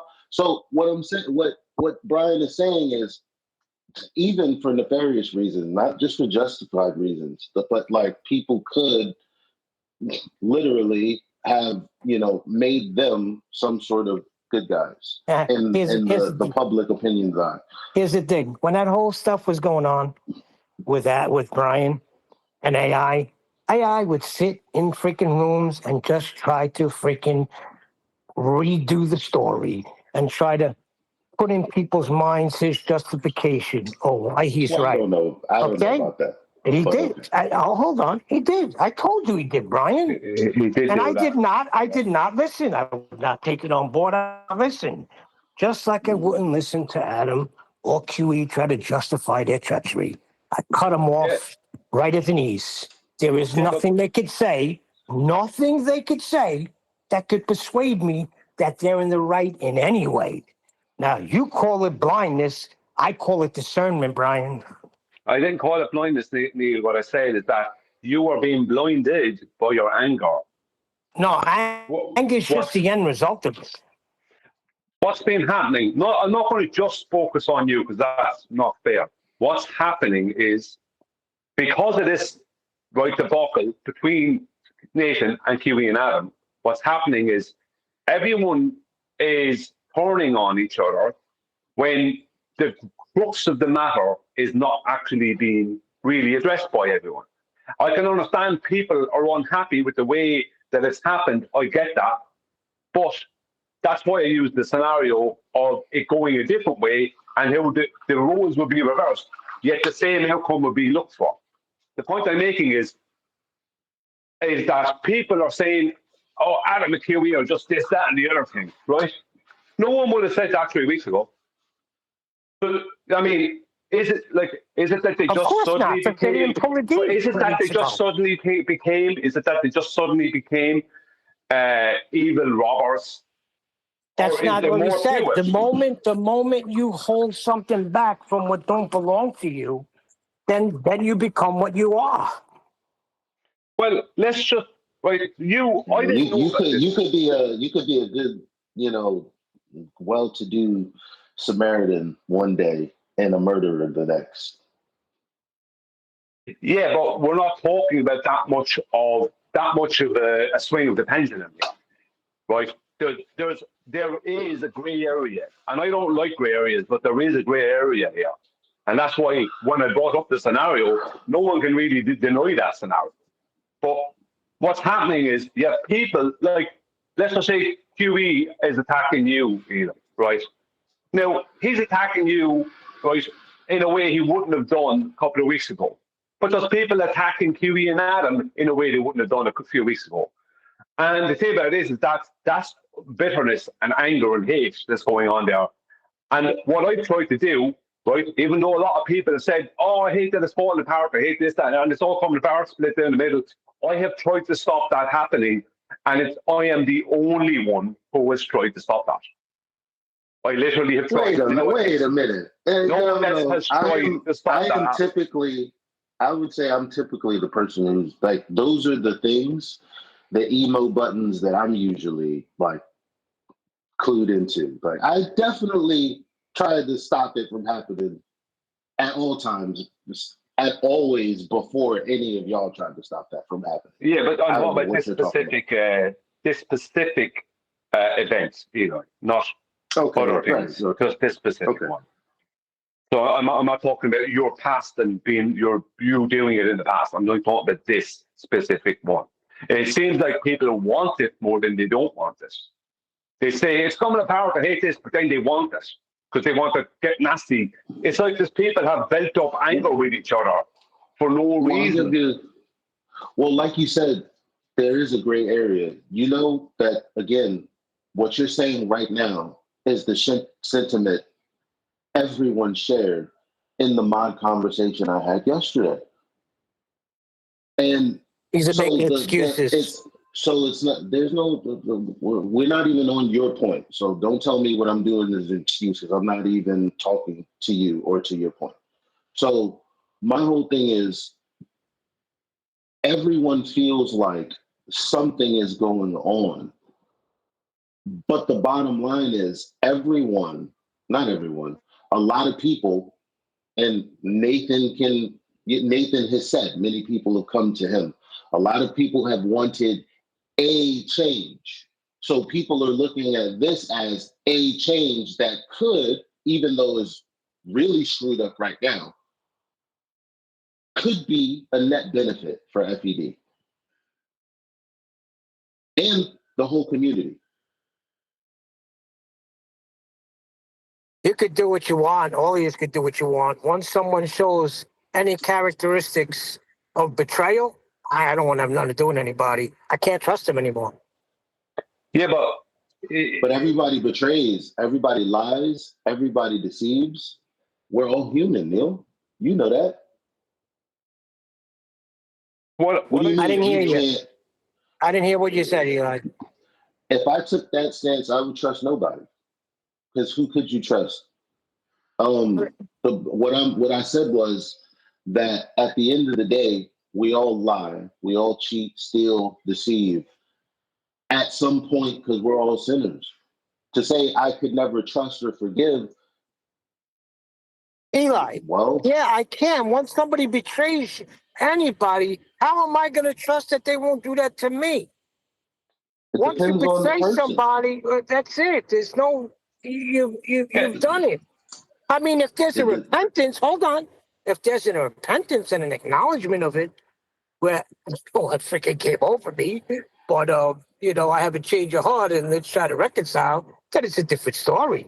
But when people that's what I'm saying. Bunker down and are not and think that something else is going on or think that what they've done, does Nathan have to play the videos that we have of Adam saying what he's saying? Okay, How could you come to any other conclusion? So you're keeping it specific. I guess I was kind of broadening it to more widely the community. But like when you're talking about what's going on with Adam and QE right now, like, no, that there's not, like, as it stands, like, we feel how we feel because they've done what they've done. Unless there's some change in behavior, there's no change in how we feel. Well, let me throw something out there at Neil. When I was speaking to Adam the other night on the phone, right, he told me that he was removed from all the groups on Teams, right, by Nathan or whatever. But he said there was one group that he was still part of. I'm not sure if it was back office or something. And so whatever. So I think maybe, I don't know why he was still part of that. He's not now, but he said he was. And he said that he saw a comment from you, Neil, concerning him and QE about something about, and I was shocked to hear it, something about how Adam used to be with Ironman Media, so he's really only a globebuster, or I can't remember it verbatim, and he's just some guy who used to debate some people online. Is that really what you thought of them for all those years. No. See, he's not listening to it right. The fact that they need Nathan's name on the book, what I said was, how do we know them? I know them from being on Nathan Oakley 1980. Who were they before? Before, Adam was a guy on freaking Iron Realm Media, and Chewy was a guy who debated online. We got to know them on Flat Earth Debate 1980. That's what I meant by that. I knew them before that, Neil. That's a fair I knew point. them before that. But that's a fair well point because Neil is not you. So if Neil is the person who made the statement, right, and that's the context of it. If Neil, what Neil is doing exactly, is like, sorry, Chuck. And I guarantee most of the people do. Just chill out. Let me get it straight. So exactly as suspected then. So it's about not wanting to be obscure in their presentation to the public as they walk away then.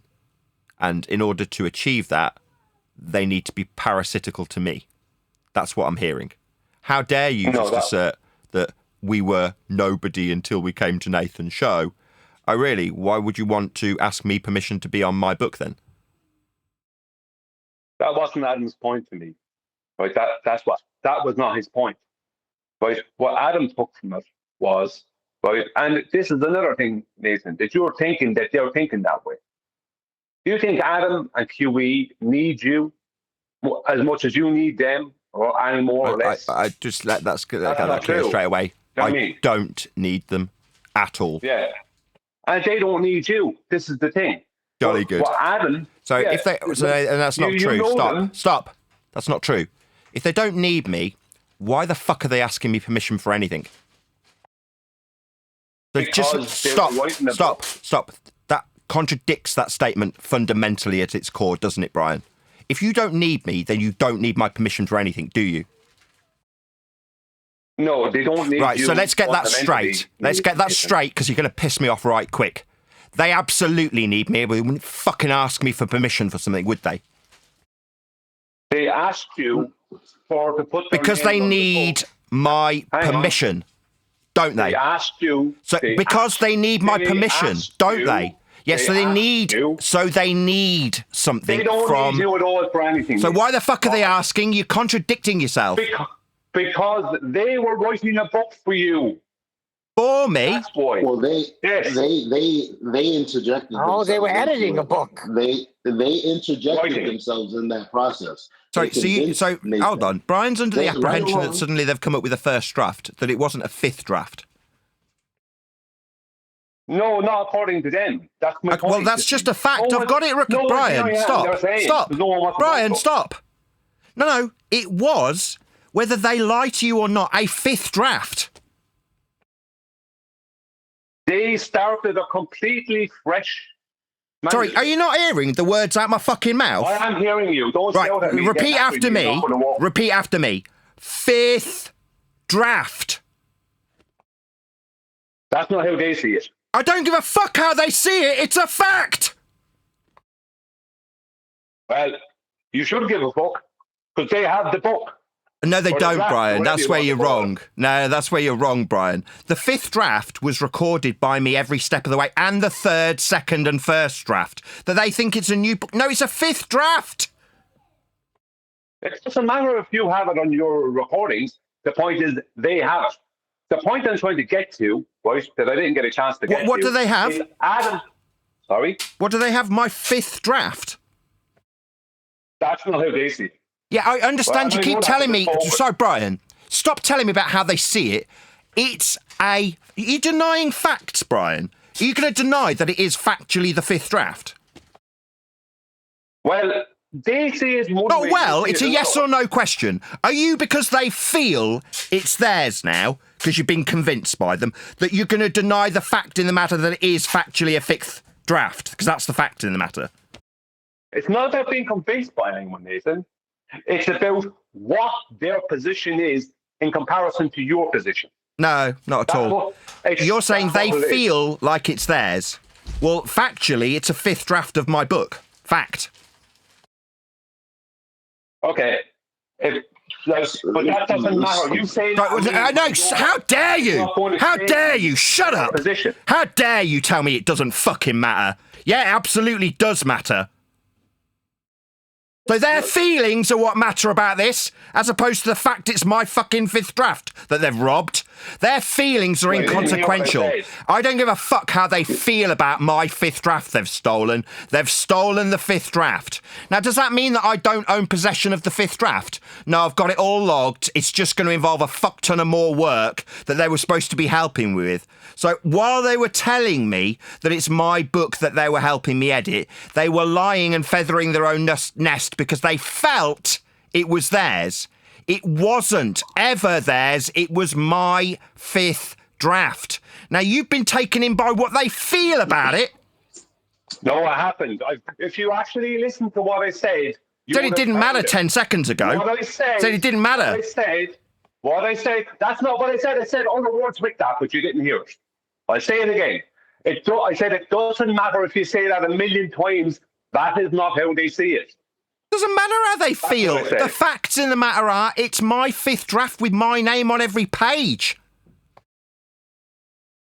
Oh, this is ridiculous. Sorry, it's ridiculous that I've got a fifth draft that they've decided is theirs. No, what's ridiculous, Nathan, is the fact that you want to blame me, right, because you have an issue with them. No, I've moved past the issue. My issue's only with you because I've turned my back on them. They feel like my fifth draft is theirs. Now it's just whether or not you feel that they're right, because they feel that having worked on my fifth draft makes it theirs. It doesn't, and never will. May I take a point of moderation? May I take a point of moderation since you two are... It's not going to help, Eli. It's not going to help.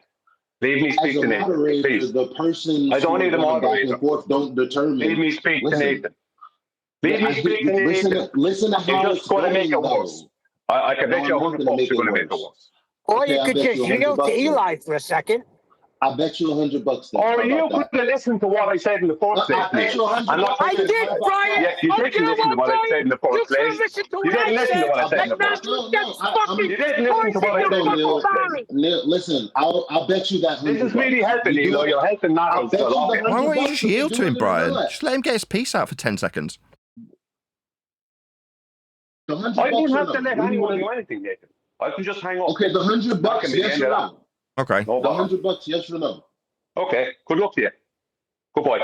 See what I'm saying? Well, here's the thing. Hold on, Eli. Before you go on, this is what I... Go ahead. Stop. Go ahead. All I asked, and I thought Nathan was going to rip my head off.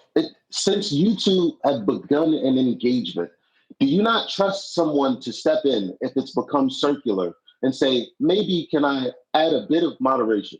If that's reasonable and if everybody agrees and nobody interrupts, I'll say what I was going to say. All I was going to say is, well, Brian, since Nathan is saying it's the fifth draft of his book, and you're saying they don't see it that way, then fundamentally, and I did hear him say, the fifth draft is no kind of mirror as the fourth draft. It's a completely new book, and they feel like it's a new creation that's mostly theirs. Is that what you're saying they feel like, Brian? Yes, that's what they're saying. Address that. But we could address that if that's clear. If it's not clear, they're just going to go in circles. No, that's it. Brian's not here any longer, but I talked to Brian, and it's very frustrating because when you don't stop somebody and you allow them to freaking penetrate your ears and brain for 3 fucking hours, this is what you get. It gets confusing. I'm not confused in the matter because I didn't allow them to try to justify their treacherous treasonous act. They think that that book is theirs now because it looks nothing like what they got put before them. Well, too fucking bad. Well, they could go ahead and put forth all the rough drafts of their book. Oh, yeah. I don't have any. Go ahead. And that's not what I said. See, Adam read that totally wrong. All I was saying was how they needed Nathan, because I didn't know anything about Adam. I knew there was a show called Iron Realm Media, and I knew he was on that, and he got arrested at something during Flat Earth.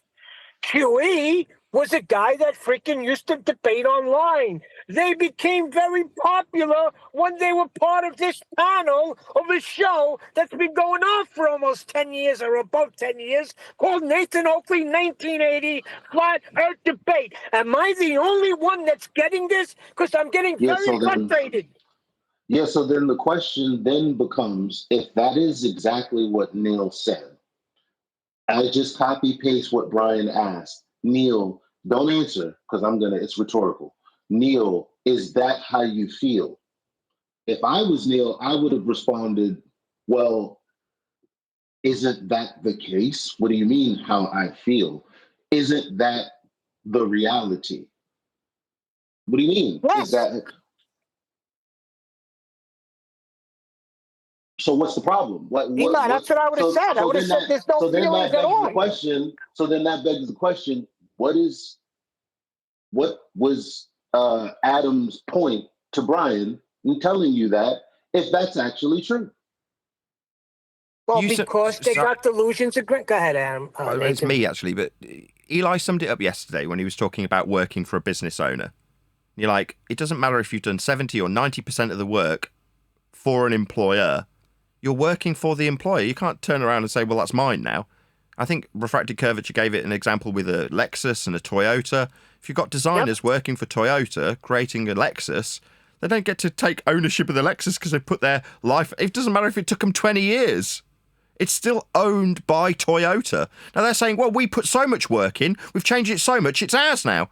All right, so you changed the Toyota Corolla so much, the Lexus is yours now. No. No, what you do now is you go and you start your own car company. So go out and start your own fucking book. So Neil, that was my point. And you guys have heard me say this time and time again. Me and Reflected have bumped heads because I've always likened everything to business. And I said, if we don't have business minds, which I know we don't, we're going to fail at all of these things that we think are unfair. So these two guys feel like they've been treated unfair. Now, to Brian's point, they could have had sympathy from the common man who is worked to the bone but doesn't own anything. Well, the problem isn't that someone forced you to do that. You did that under your own will. You could have started a business of your own. That was precisely. That was 10th man's attitude. Now, while this was going on, if they felt that they were putting too much work into my book, they could have walked away at any time. But instead, they chose to lie to me continuously, tell me how they were helping me create my book and make it better. That's what they did, to turn around and blackmail me at the end of the process and set me back. Well, this is what I heard, that they were hoping that you would come to them. Oh, that will work well in front of a judge. Company. Yeah, so back to the Lexus and Toyota example. I was hoping Lexus would let me own the car at the end. No, at no point was there ever any misapprehension about who this was being done for, why it was being done. That was never unclear. The only people who were unclear about it were Adam and QE, who decided at a certain point, whilst lying through their back teeth about helping me, that this was theirs. No, it never was, and I didn't ever make that in any way ambiguous. It was clear as crystal the entire time. So they've decided otherwise. Okay, we'll just lie to him in the hopes that he'll give us what we want. Well, they never told me what they wanted, did they? They told me what they wanted when they blackmailed me. That's why they will go down in history as thieving cunts and pariahs, because the way they've gone about it is to lie, cheat, and steal to achieve what they wanted, because they hoped they get something that they knew they were never going to get, because I wasn't in any way unclear about what was being done. Yeah, see, I don't understand Brian's point either. By if they would have gone on about it a different way, that they would have looked like the good guy. I don't see it. I the really different don't see way. how it could look any other way. The different way would be Well, 6 months or 12 months ago. Business minded, which 12, is another. 6 months or 12 months ago, they could have said, "This is too much work. If we're going to do this work, we want it to be collectively our book." At which point I said, "Well, then walk away and make your own, and I'll get on with this without your help." But they didn't. They continually lied to me and said, "We are helping you to make your book better. All this work we're putting in, you need to be grateful to us." They demanded gratitude, not co-authorship. They demanded co-authorship at the point after it was 90% edited. Then they demanded co-authorship. You're like, no, well, then you don't have it. So what you're saying is what you were actually doing whilst demanding my gratitude for your help on my book was holding me back for 12 months. That's what they were actually doing. Total cunts. Well, here's the thing. This is what drives me crazy with Brian. How are you not seeing this? That they're trying to play on the sympathy of people by saying, "Oh, well, we thought he was the one that was going to come to us and say, he's done this work so much that I'm going to put you guys on the cover." That is delusional. And it doesn't reflect anything on the videos that you have of the stuff being recorded. I got to defend Brian here. I don't think Brian doesn't understand that. I think Brian was trapped in a hypothetical situation. Brian's been a good mediator, right? Brian's just trying to mediate and try and put their point of view across in this arena. So don't make this about Brian. Don't take it out on Brian. Brian's done absolutely nothing wrong. No. I'm not saying I love Brian. Brian's my guy. I'll always be with Brian. But he's just frustrating me because we've had hour-long conversations and he just keeps circling back to something. And I keep trying to tell him, Brian, no matter what you tell me, there is no way I'm going to see it any other way than what it is. And you need to see it for what it is. I don't care what they said to you. That's why we're not staying on the phone with them longer than a minute. I told them how I felt. I told them what was right. And I told them how they're being. And I told them I don't want to have anything to do with them anymore because I can't trust them. And that's it. You think I'm going to sit there for 2 hours and let them tell me how they did all of this work? And when I came back from my shed and a holiday and my shed was robbed, I thought, oh, my God, my book. I don't need to hear all of that. It's never going to put you in right standing. May I ask a question of everybody in the room?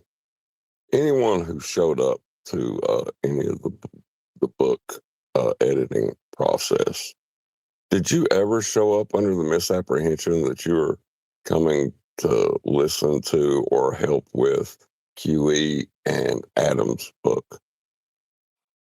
No. Anyone? No. And that's what that was bothering me too about the Ghost Rider stuff. And I even joked that I stopped. Unfortunately, that was my point. But it kind of got side-blinded by you and Brian's thing. At the end of the day, number one, what is QE going to say?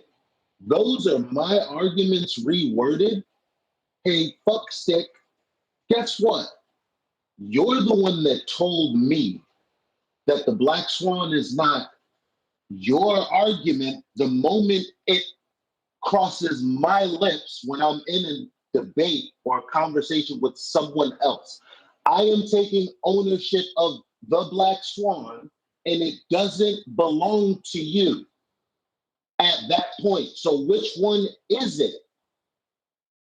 Someone who's debating, they're debating on their own merits and their own arguments and ability to actually back up what they're saying? Or is it your arguments? Because you said, take these arguments and make them yours. They're not my arguments. I'm not going to be here forever. Yeah, but he simultaneously wants, when you use that argument, him to be credited as the orator of the argument, and therefore it's his. So he wants it both ways, Eli. He wants you out there arguing what he calls his arguments and taking ownership in them and doing a good job with them, but then ultimately he wants them to be his arguments. That's what he's done with this book. You're saying, right, so we're talking about the story of Flat Earth debate. I've put some factual information into the book, polished up the rhetoric with the arguments that have originated with QE, therefore it's his. That's his logic. No, so that means every educator that educated you in anything, that they deserve credit on your book. It means that the box. It means that the boxer's trainer actually won the fight. That's what it means. I want my name in lights above the fight arena when you're punching the other man in the face. That's what QE's asking for.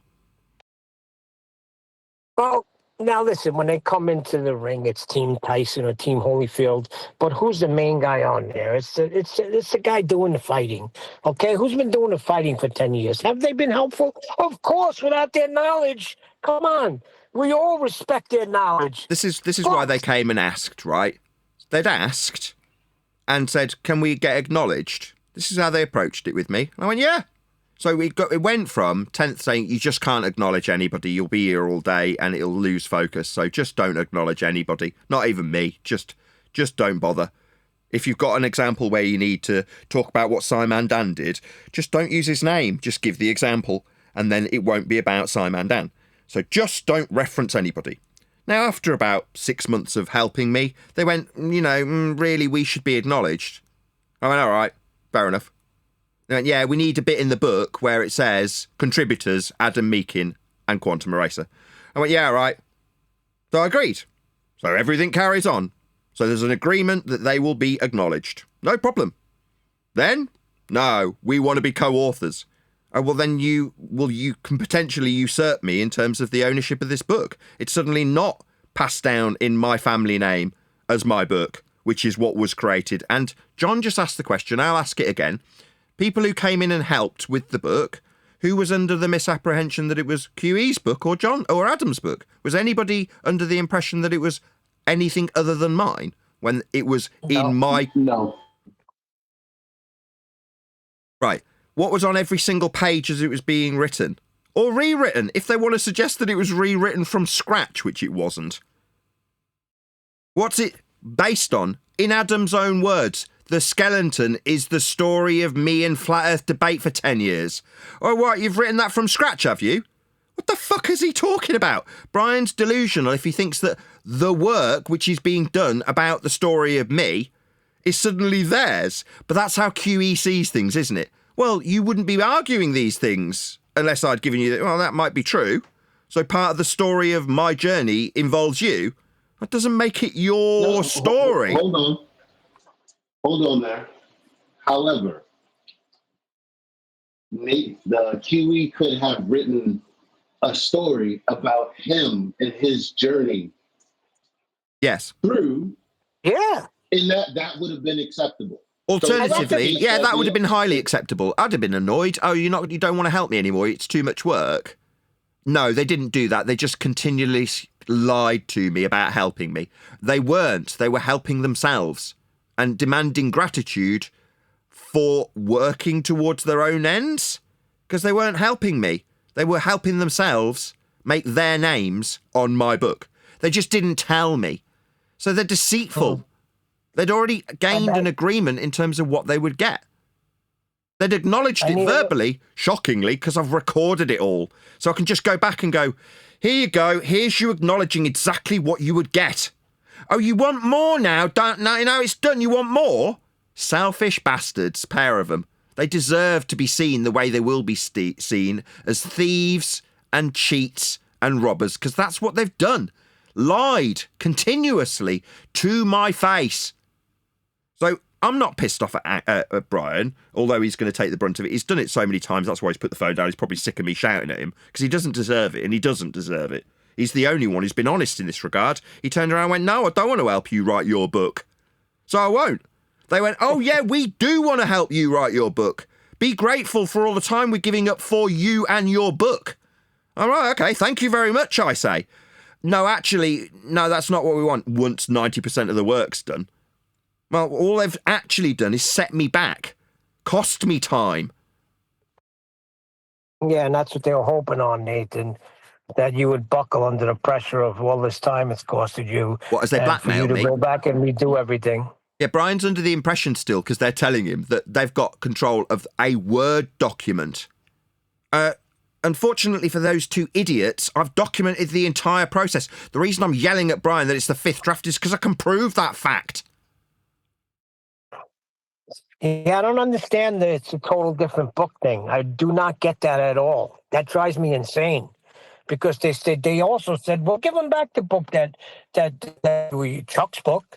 There is no Chuck's book, your book. It's all Nathan's book. I don't get it. They're doing that thing where they try to rewrite history, recorded history, things that QE would make fun of people for. He's doing it now. That's what makes it all the more crazy. That's what I'm saying. That nobody's thinking with their right mind on that side. Yeah, what Those they're saying two is are not thinking correctly. what they're calling let's call it 3rd draft, 4th draft, doesn't matter. They're saying, well, that's Chuck's book, so it's separate. So then when we step in on the 5th draft, it's new, fresh as. No, but you can try and rewrite history. In the meantime, it's just the 5th draft of my book that you were supposed to be helping me with and demanding gratitude for the help you offered me, while you lied through your back teeth about what you were actually doing. You think you were writing your book? Well, why don't you just stick your names on it? Oh, because it's a story about me and flat earth debate, so it needs to be co-authors, so they're on the front of my book.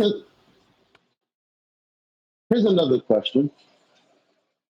A year ago, had they not laid a hand on this 5th draft, with all of the updated arguments and everything carrying on the way it was, if it was just Nathan updating the book, would he not have seen the same issues that we all saw anyway?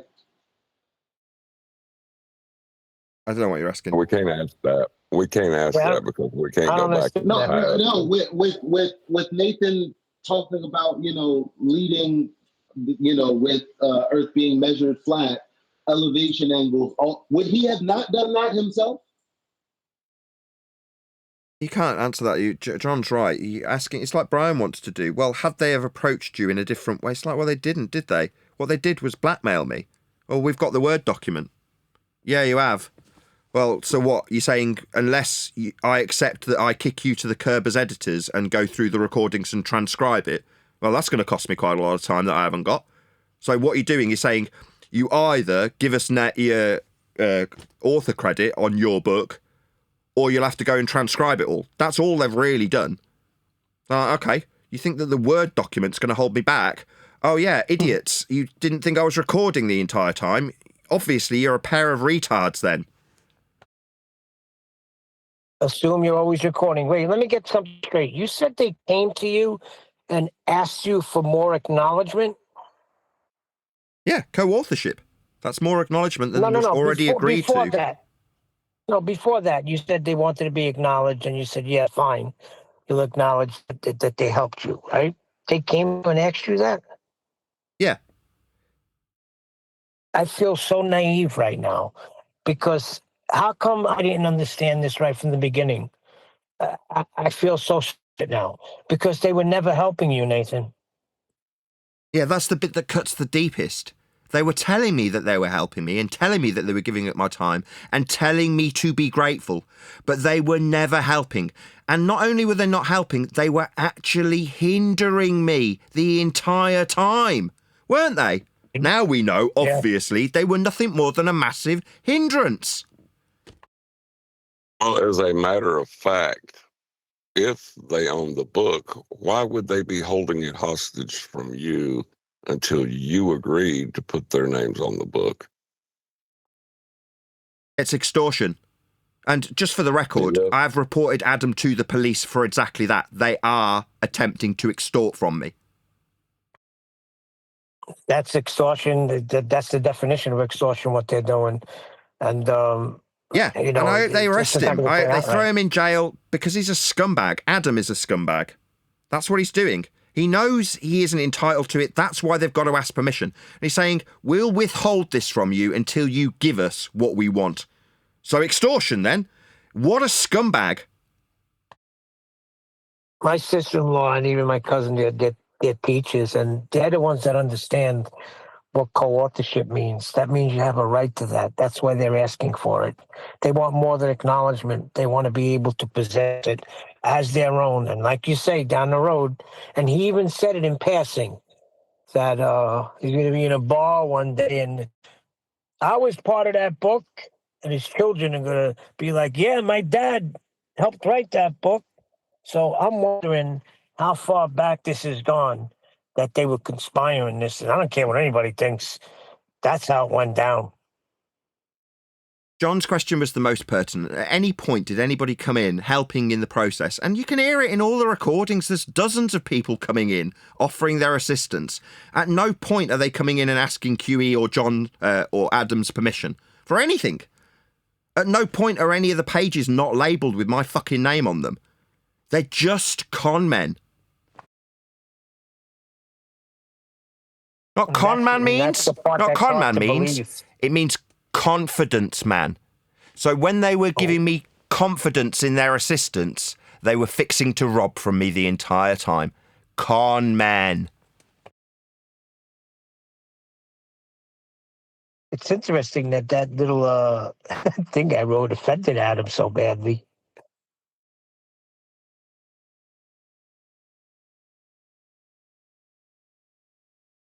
Anyway, I'm going to round out and get some sleep because I've got to go for a curry later. Just so you guys are aware, this is one of those you'll know them by their fruits. Yep. Like, well, I hear Adam and say that about ballers being liars because they're idiots, and then it's like you know them by their fruits. Well, that's not their fruits; they're just idiots. This has intention. Yep. That's scary. I don't really follow what you mean. Maybe I'm just too angry. What do you mean? Well, you'll know them by their fruits. The intention behind it will be made clear by what comes to pass. Yeah, Jesus said you'll know them by their fruits. Hold on, whether they be good fruit or bad fruit. Like a fig tree does not put forth apples, and an apple tree does not put forth figs. You'll know them by the fruits. What they're putting forth is deception, extortion, conniving. So what does that equal? Yeah. That they're con men and liars and deceitful. John, but you knew that though, didn't you? Because it was already exposed. Adam lied, and you know that. And we chose to move along and forget about it, right? So at the end of the day, QE is smart enough to care because he's an egomaniac. Him not doing anything, to me, is an indictment on that. But we know that Adam lied. For what purpose? Who cares? Now, Nathan doesn't care, which is why he doesn't know a lot of the things a lot of the time. So he's out. I don't blame him. Neil is very passionate. I don't blame him. You and I have went through the process of figuring out that Adam is a liar. Yes or no? Yes. There you go. And that's why it surprised me so much that when Adam was reading out that thing that was pretty much a big F you to what you're planning in the future, that was, it's like he wrote it to himself in response to Nathan's position. And like, it just felt like Bizarro World to me. I was like, dude, how are you not getting this? You're making it seem like it's aimed at Elijah, but it's really aimed at you, and you wrote it. How do you know what I mean? It seemed insane.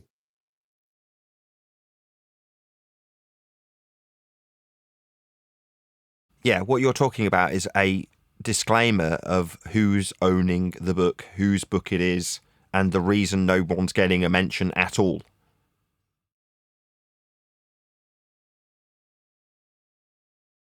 Yes, Yes, I was like, you. So Adam, that's your little contribution is to say that stuff. Like, but you're going to do exactly what the opposite. You know, it's like I don't know. Like when I heard it, like I just and then like you remember Eli because you were kind of taking it personal, like it was aimed at you, but it was really aimed at QE and Adam, and that's how Adam expressed it. It was so just weird to me. It still is. It's almost unbelievable.